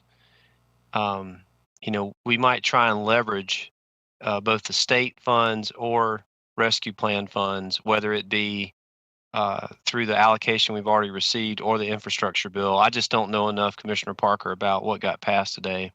But if y'all follow me here, and this is just high level, okay, and staff wants to really dig in here and find out some more. But what we're going to try to do, what would be common to any approach here, would be a backbone, a fiber ring, perhaps. We talked about wireless. I think fiber is going to be more robust. And so that is what we intend to submit the grant application to the governor, to the state for. Then our SPLOST funds that we don't use to leverage outside funds might be focused on, building out that government network, like I think the SPLOST had asked. And as you'll see, or as you have seen, our facilities are around the county, so it fits with what we're trying to do. And then I think a focus on the underserved areas is very important. And so that last mile, middle mile connectivity would be what we might use rescue plan funds, partnering with our SPLOST funds, whatever's available, to make that connectivity to where it's lacking. I know that, and I know Commissioner Denson, just today you shared some ideas about, possibly a build out that could involve the entire county. So I think the important thing to do is scale it, as we move, and certainly take advantage of any external dollars we can to bring it in here. And Commissioner Parker, I anticipate your question really is related to, if there's other funding that would be available to help support this, then not pull that from what we've already got allocated from the Rescue Act. We'll just have to look at that and see what's and also not, I guess, cornering ourselves now with changing the, for example, elements of the proposed alternative analysis statement that may preclude us from later larger funding sources, thinking about things like that. But I also don't know the details yet of the federal bill that passed. So I imagine, there's not a lot we can do right now to foresee how that would affect our eligibility for various future streams of funding. Great. Commissioner Myers, then Houle, then Denson, and I'm going to go ahead and hand it back over to Mayor Gertz. Thanks. Yeah, I have a question about this. What do we call it here? The proposed alternative analysis statement, which is one of the action items here. Thoughts regarding that? That's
All right, everybody. Sorry for the interruption. As noted in the interim, we were discussing broadband technology as our system crashed. And I believe Commissioner Myers was mid-thought before the little hiatus. So Commissioner Myers, I'm going to turn it back over to you. Okay, back to this discussion of the broadband connectivity enhancement project. I see one of our next steps is to provide additional guidance with thoughts regarding the proposed alternative analysis statement. And I need to understand how that fits in. That's not a phrase I'm familiar with. Is that part of the grant application? Is it, how does that tie in with the SPLOST? Anyway, fill me in on that. Yes, ma'am.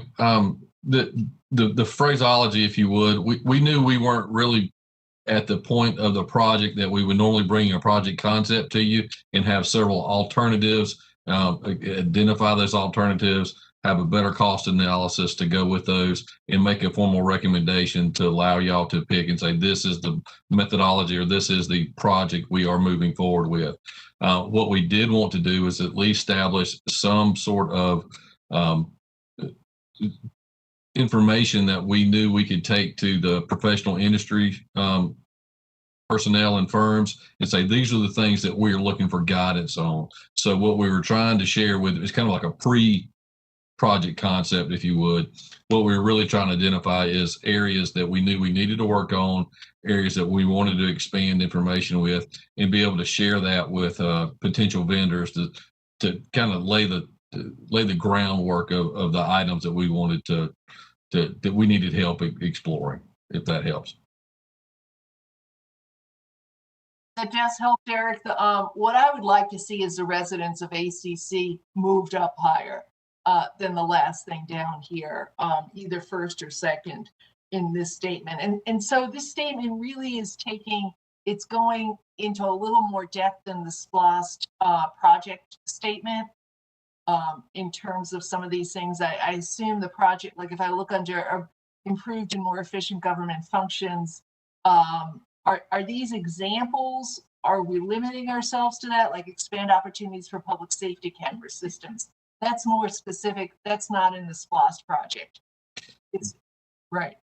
Correct. These were just examples of the initial project statement. If you look at the initial project statement, it talks about government functions. It talks about downtown area, and it talks about approaching the residential underserved areas. What we tried to do is just try to break that down a little bit so the user group felt that they could articulate that to somebody. What would be an example of this? And so again, it's kind of a pre-project concept to get the thoughts going for those professional service vendors.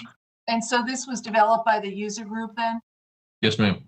Okay, and my only suggestion on this part then is just moving the residents of ACC higher. That's a real priority to me, making sure the people who don't have the internet access. I mean, that's top up there before we get downtown, rigged up for broadband. And just in terms of breadth of application of this project, I'll let everybody know that when we meet with the school board on the 23rd of this month, this will be a topic of discussion as it applies to CCSD needs. Mm-hmm. Great. I think Commissioner Denson was up. Thank you, Mayor. Yeah, appreciate this. Extremely excited about this, and definitely something we need to be moving forward with. On the proposed alternative analysis statement, I would like us to be keeping the door open of being able to explore creating a municipal ISP. So if we could have language that still kept that as an option, I think that is important. And really when it comes down to this, when we're talking about, broadband, and I know we've talked about this a little bit, and we're talking about the newest utility that is an absolute necessity for every single household that's built here. This is we no longer build houses that don't have electricity hooked up to them, or they don't have water access. This is the new reality now. It's the same thing with broadband. And I think we need to be really bold here because I think it will benefit us going down in the future, but also that this is a utility and the need grows so exponentially. And so I'm not sure if any of us are familiar, there's this kind of have been working, exploring this a little bit lately. There's something called the Nielsen's Law. Nielsen's Law states that a high-end user's connection speed grows by 50% a year. And this has been proven studying going back from 1989 all the way up to 2019 and showing that ratio basically keeps up. So if we're talking about 50% a year, we need to have an infrastructure that really at this point only fiber can provide. When we're talking about actually being able to roll out to be able to give the download speeds, but especially the upload speeds that people are going to need. So we're now in the world of being able to do school through your computer, have these meetings like we're having right now, be able to get jobs and work, and all of that means that you have to be uploading basically as fast as you're able to download now. And we really need to be prioritizing upload speeds as much as we are download speeds. And I understand the concerns on the municipal broadband that was on that slide. It's true, there's lots of front-end costs that are massive. But, and again, this is whenever it's done right, Chattanooga definitely being one. Dalton, Georgia, surprisingly, also being one that's been very successful with OptiLink here in our own state. While Chattanooga did have to spend tens of millions of dollars, they just now had analysis of the first decade of their system being in place, and it showed that they basically brought in $2.69 billion and benefits, basically being $2.2 billion above what their costs were. So yes, is there massive cost up front? There is, but there's massive benefit in the long term. And if we're talking about something that is so future looking, which is exactly what broadband is, then we need to be making sure that we're being bold and actually thinking of this 40, 50 years down the line. When it comes to stormwater, we're thinking about our pipes that are actually going to be able to be in the ground, still benefiting our community decades from now and have that capacity. We hear this all the time with our bridges, all these other infrastructure things. So I want us to be as bold and as forward thinking with this. And I think that means that we really need to be leaving the door open for thinking about municipal broadband as one of our, at least our options. Thanks, Commissioner. Any others? Commissioner Houle. If we were all in person, you'd see me nodding a lot, but I am all about keeping the municipal broadband on the table. And I guess I'd just like some clarity on if we pursue this funding avenue, does that preclude us from still continuing to explore that? Like the way that this is being approached in the grant application. From a technical standpoint, this is really the first step to building anything. You have to have a backbone, and to Commissioner Meyer's point, to get it to residents, you can't just go from A to B without slowly getting there. So as for the grant applications process, it's a little too early to tell on this particular one, especially the one that was voted on today. But as we move forward, we will try to leverage what our project vision and try to leverage as many funding opportunities as we can. So, but I don't believe it will preclude us from doing what we want to do, whatever that actually ends up being. Okay, that's great to hear. Well then, yeah, I'll just, kind of echoing Commissioner Denson, would love to see us move forward with this. This is really important, and try to find a way as a body to move forward with a long-term vision of a municipal broadband. And insofar as we're able to collaborate with CCSD and or UGA on that, I think that those would be important partnerships to leverage to pull that off. The other thing I just wanted to share, because I know Commissioner Parker was asking earlier about the infrastructure bill, which passed the Senate but now has to go back to the House. So I don't think we really have details that we can rely on yet until it actually gets fully passed and signed. But there is a call tomorrow at 3 p.m. That I'm guessing everybody got. It seemed like I got it as kind of just a regular old listserv email, but there's an online webinar with people from the White House talking about that bill. So if we wanted to get an update, that seems like a really valuable thing to attend tomorrow from 3 to 4.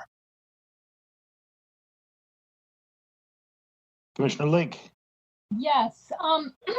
I also want to throw my 2 cents in support of municipal broadband. I think it's really, we're going to look forward to an equitable future, that it be a system that has some democratic organization behind it. You know, as long as democratic government is running a utility, there's a better chance that the people will have a say in how it's run and the equity of it. And I'll just, as somebody who spends a lot of time in Chattanooga, looking at that cost, I know it's a little jaw-dropping, but I kind of wonder if, first of all, Chattanooga was one of the first, if not the first city in the nation to do this broadband project.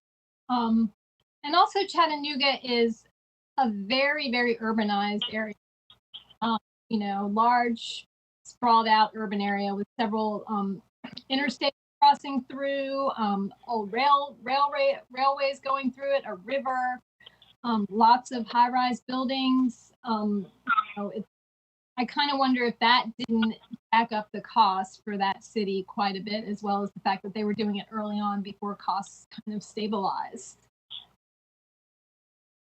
I know from having done a little bit of research on this in the last couple of years, Chattanooga's biggest ability was the fact that they have their own electrical system, their own electrical grid, much like Austin, Texas does. So they were able to leverage future revenue from that system for some of the capital costs. So they matched about 150, I think it was 150 billion or north of there of local bond financing, with a little more than $100 million of stimulus money from the Obama era stimulus. So I think it was total somewhere around 250 million, 300 million.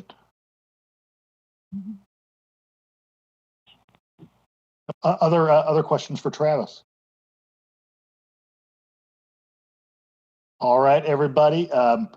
Staff, I appreciate you being nimble. I think this is a moving target in the sense that new funding is becoming available even as we speak. So I'm looking forward to seeing where this goes. I believe next up is discussion of additional Greenway network segments. So I'm going to turn it over to staff. Thanks, Mayor. We've got Derek and Mel to present on our final item for tonight. Mr. Mayor, I'd respectfully request if you could turn the driving over to Mel, and she'll take the presentation. All right, Mel, I'm going to hand this to you. It's going to take me just a second.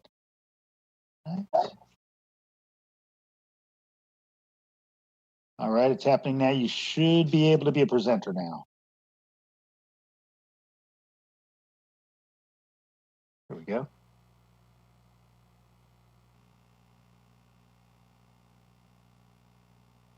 Okay, does that look good for everyone?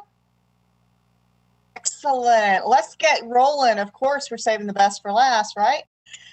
Let's go ahead and talk about North Oconee River Greenway, subproject number 6. This is a TSPLOST 2018 project, and I'm just going to be going through this with you. I understand that you have had this presentation and you've been able to review it, so I'm not going to spend a lot of time on the agenda. This is that standard format that we follow, where we'll go over a little history, we'll talk about the revision, the project, the budget, the next steps, and then we get to field questions. So we're on a quick little journey here. We do have a pretty rich history on this project starting back in 2010. It was approved as part of SPLOST 2011. We had that as project number 9, which then goes into all of our different sub-project numbers. So there's 2, 3, 4, 5, 6. We even go into the next level, which is TSPLOST 2018. We start going into 7, 8, and 9. There's a few smaller sub-projects broken up into that. But all of these are continuing that spine of the Greenway going along the river, working on getting that completion and that connectivity. And that's what all these different layers and approvals have been about, is getting this project on the ground. SPLOST has been great. Everyone's been great about really getting this moving, getting these sub-projects built. So we looked at advancing the different sub-projects. And in 2018, 2019, we were looking at 4.2, 4.3, and then sub-project number 6, because they all kind of link together. And as we're looking at those and trying to move ahead, we had a little kind of a speed bump. The property owner wasn't quite on board with that. We had some issues with some inverse condemnation. There was some litigation threats. Anyway, we ended up with working through the Green Space Acquisition Committee. We approved this on the Greenway Green Space Acquisition list.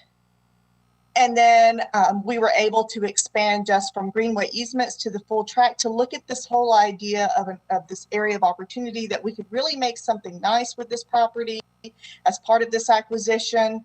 So in February, the user group visited, and part of that visit, everyone realized that it would make a lot of sense to shift this alignment of subproject 6 away from the creek.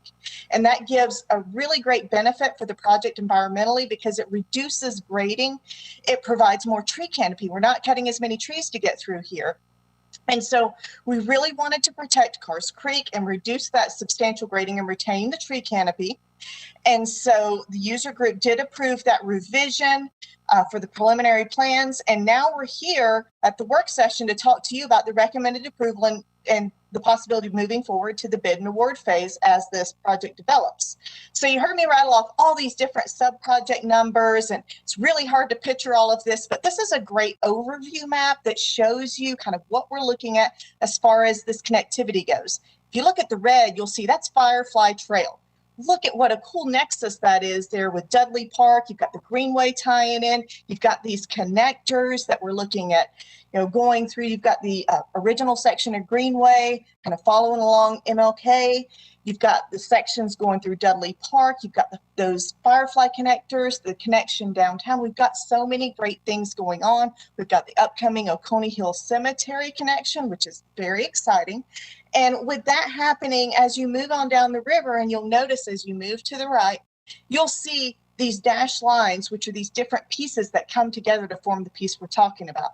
Now, we're not changing any alignments on 4.2 or 4.3.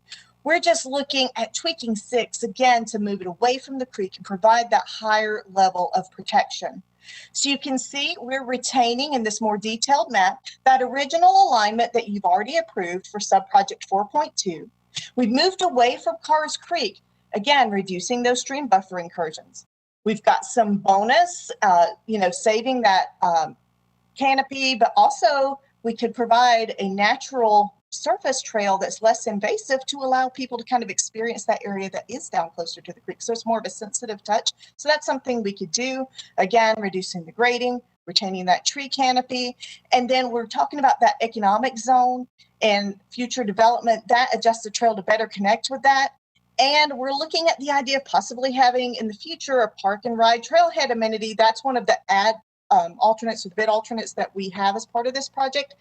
It is, and you can see on here, there's the idea of this parking area that would be a proposed park and ride lot with hopefully infrastructure for future restrooms. And you guys know, if you've been on this trail system, we don't have a lot of trailhead access and we don't have a lot of restrooms, but we are continuing to expand. And so we want to provide a space for that to possibly happen in the future. So planning for the future while we're building what we have. So that's pretty exciting for this. This gets this connectivity to 4.2 and begins that subproject 4.3 for future connectivity. So this is really a very exciting project, and I'm very excited to be able to shift this away from the creek and be able to provide that protection and that additional access. This is the part that Derek and all the engineers on this meeting probably get pretty excited about. There's a lot of construction plans, and you guys have had a chance to look at and explore these plans. You can see we've got our standard concrete trail. It's 12 foot wide. Where we're in any flood zones, we've got pervious concrete, which is just part of the requirements when we're in the buffer. But again, because we're shifting away, we're really minimizing that. You can see this is showing where that 4.2 alignment was previously approved. We're retaining that. And then you can see where 4.3 ends. And then we begin our subproject 6 with the nice little loop around there. Moving through, you can see we've got the coordination with Georgia Power, because we are working close to the transmission right of way. So that's really important. And these are just continuing on showing how the trail would move through the space and how it works with the topography of the land. This is a little more detail showing you the possibilities for this parking lot that is an alternate. You can see we've got adequate parking, we've got accessible parking spaces for people with disabilities, as well as an accessible route that would connect with this trail section. So we are working on making this an inclusive design. You can see the engineer's construction estimate for 4.2, the part of 4.3 where we're starting it, and then this revised subproject 6 is $2 million. And so we've already got all of the necessary right-of-ways and easements obtained, so we're ready to go. And so we're recommending constructing 4.2, that piece of 4.3, and then the revised 6 as one project, because there's some bridge connectivity and some logical terminus points that really would make a lot more sense to be able to build these as one unit. So looking at this, here's the budget. I know you guys have already come through this. You guys love details, you love numbers. So we're just going to cut to the chase here. And down at the bottom, we've got 2.4 million designated construction subproject 4 and 6, TSPLOST 2018. So as you roll down through here, you can see all of our standard things built in here. You can see how much we've got available for the various subprojects that are already in the project. And that really gives you a nice idea of where we're sitting budget-wise. So what are our next steps? Well, we're hoping to get this before you for approval on September 7th, and then we'll finalize those design documents and permitting in December, go for construction bid and award January, February, then a look at a notice to proceed for construction in March, and then how cool will it be to have construction completion in February 2023? I know that seems far away, but time flies super fast. So we're going to hopefully get this project rocking and rolling and get some really great new sections of trail. So with that, does anyone have any questions for me or Derek? All right, who's going to be first on the trail? It is Commissioner Link. Yes, thank you, Mel. And this is really exciting. I've walked this area, and you know, when the plans were to build the trail right along the creek, it was really sad to see some of the trees that were going to have to be lost. And so, you know, moving this back up off the creek and closer to that existing clear-cut area that's the power cut line is, I think that's a really good idea. It really maintains that tree canopy because it's a really beautiful wooded area with really mature and diverse specimens. So that's really exciting. Can you just refresh our memory? It's been a while since we had the initial presentation on this whole plot of land and the area that's intended for economic development. Can you point that out? Is it the? Give me just a second. I'll get back, reverse back to that slide, or a slide that will show it. Okay, so if you see the orange area on this map, this is that kind of economic zone that we've proposed that's off Barnett Shoals there. That could be, it provides a lot of different opportunities that could be a part of this project. That's what I recalled. Okay, so we have the black line coming in on that image is the Greenway as planned. Or is that part of the trail completed? I'm trying to. No, ma'am, that's the previously 4.2 section that preliminary plans were approved and you authorized us to go to construction. However, at that time, we didn't have the land acquired, and this allows us to revise section 6 and move forward. Okay. Because I do remember the approval. Okay, good. So this kind of kills a couple birds with one stone. Okay, thank you. Trying to keep birds alive on the Greenway. Yeah, I know. Well, having more of those trees will help with that. I mean, and I want to remind everyone that that's one of the downsides of building all these trails. We end up losing a lot of tree canopy, and I hope that we could come up with a policy by where we are obligated to replace that tree canopy, either in that immediate area or in other areas where it's desperately needed, like along roadways that are in need of shade and traffic calming. All right, who's the next rider up? Can I speak? It's in my district. Yeah, go right ahead. I'm really excited about this coming forward. There's been a lot of work done with on the road right there on Carriage Lane and improvements there. And it will give that basically the entrance gateway to that, and the possibility of having a park and ride there is also good planning on your part. And if you look at the picture there, at the end of Carriage Lane, maybe where the R would be in revised up there, part of the Greenway ends at the dead end of Carriage Lane. So the looping around that's possible from Bailey Street to back off the picture up in the upper left, and then you can get all the way to campus now because of the bridge. So this gives a more of a flat path versus the path that gets you up and down from the end of Carriage Lane and or Bailey. You got to be ready for the hills on those. And then I also wanted to point out to everybody that Barnett Shoals is a complete street now. It's got, there's a median now, right where the purple, where the pink line is, where Carriage Lane comes onto Barnett Shoals. There's a protected median for crossing the street. And then there's sidewalks on both sides of Barnett Shoals. So people coming from other areas to enjoy the Greenway is greatly increased there, and is also safe with the sidewalks and bike lanes. So yeah, I look forward to supporting this and getting it on its way. Nice. Thanks, Commissioner. Any others? I have a question. I really like this area. I like the trees, and Commissioner Link pretty much hit everything I was going to say, but like, just a question for the proposed parking ride. I'm not a big fan of more concrete. And there's a parking ride on the other side of the loop as well. But if we do, could we, so to build a parking ride, I'm going to tear down some trees, which I'm getting mad at that, but it's all right. Can we use like porous concrete or something where the water can, filter back into the ground or something like that, instead of just all asphalt? Derek, I know Derek can answer that better as an engineer, and I believe that porous concrete is always an option. The one thing to keep in mind with that is that there is an operational cost associated with the concrete that would be an increase, in that we do need to maintain it and keep it cleaned out, so that way it does continue to infiltrate the rainwater. So that's something that needs to be done on a fairly regular basis, or else it just stops functioning as a pervious surface. So Derek, I'm not sure on the details on that. Do you have that as an option?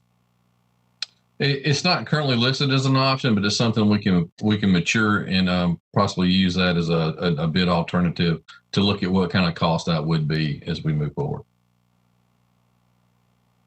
Thank you. All right, Commissioner Myers. Hi, Mel. I love it. I totally love it. Love the Greenway. Was on there the other day, and I'd have to say that actually having the trailhead is a needed thing. The trailhead that's over there by Lexington with Mama's Boy is always filled in there. And maybe you could clarify for us, the use of the parking lots on College Station for getting on the Greenway. But this is needed. This is needed. The place that's down there on College Avenue gets filled up.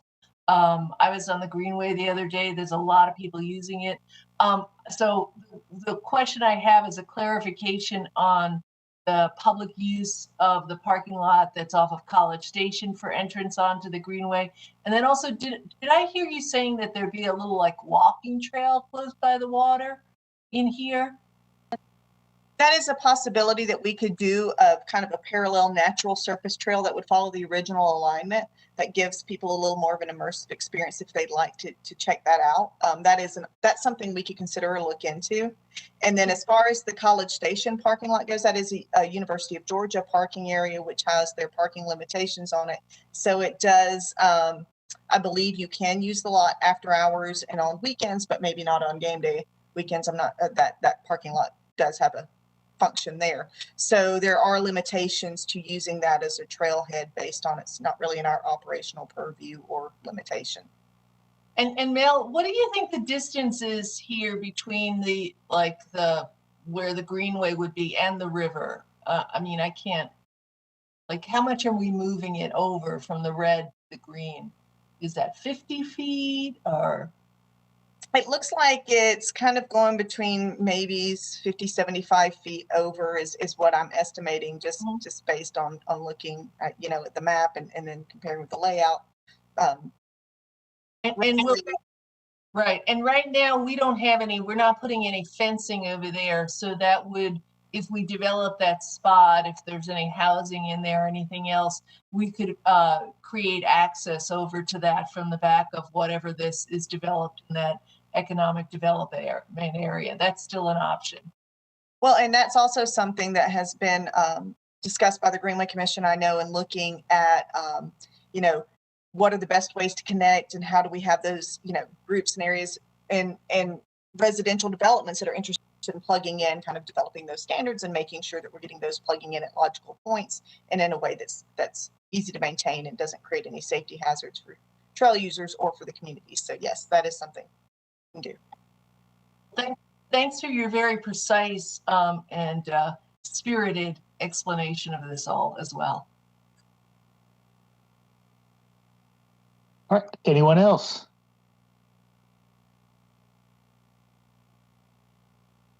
All right, I think this is pretty solid.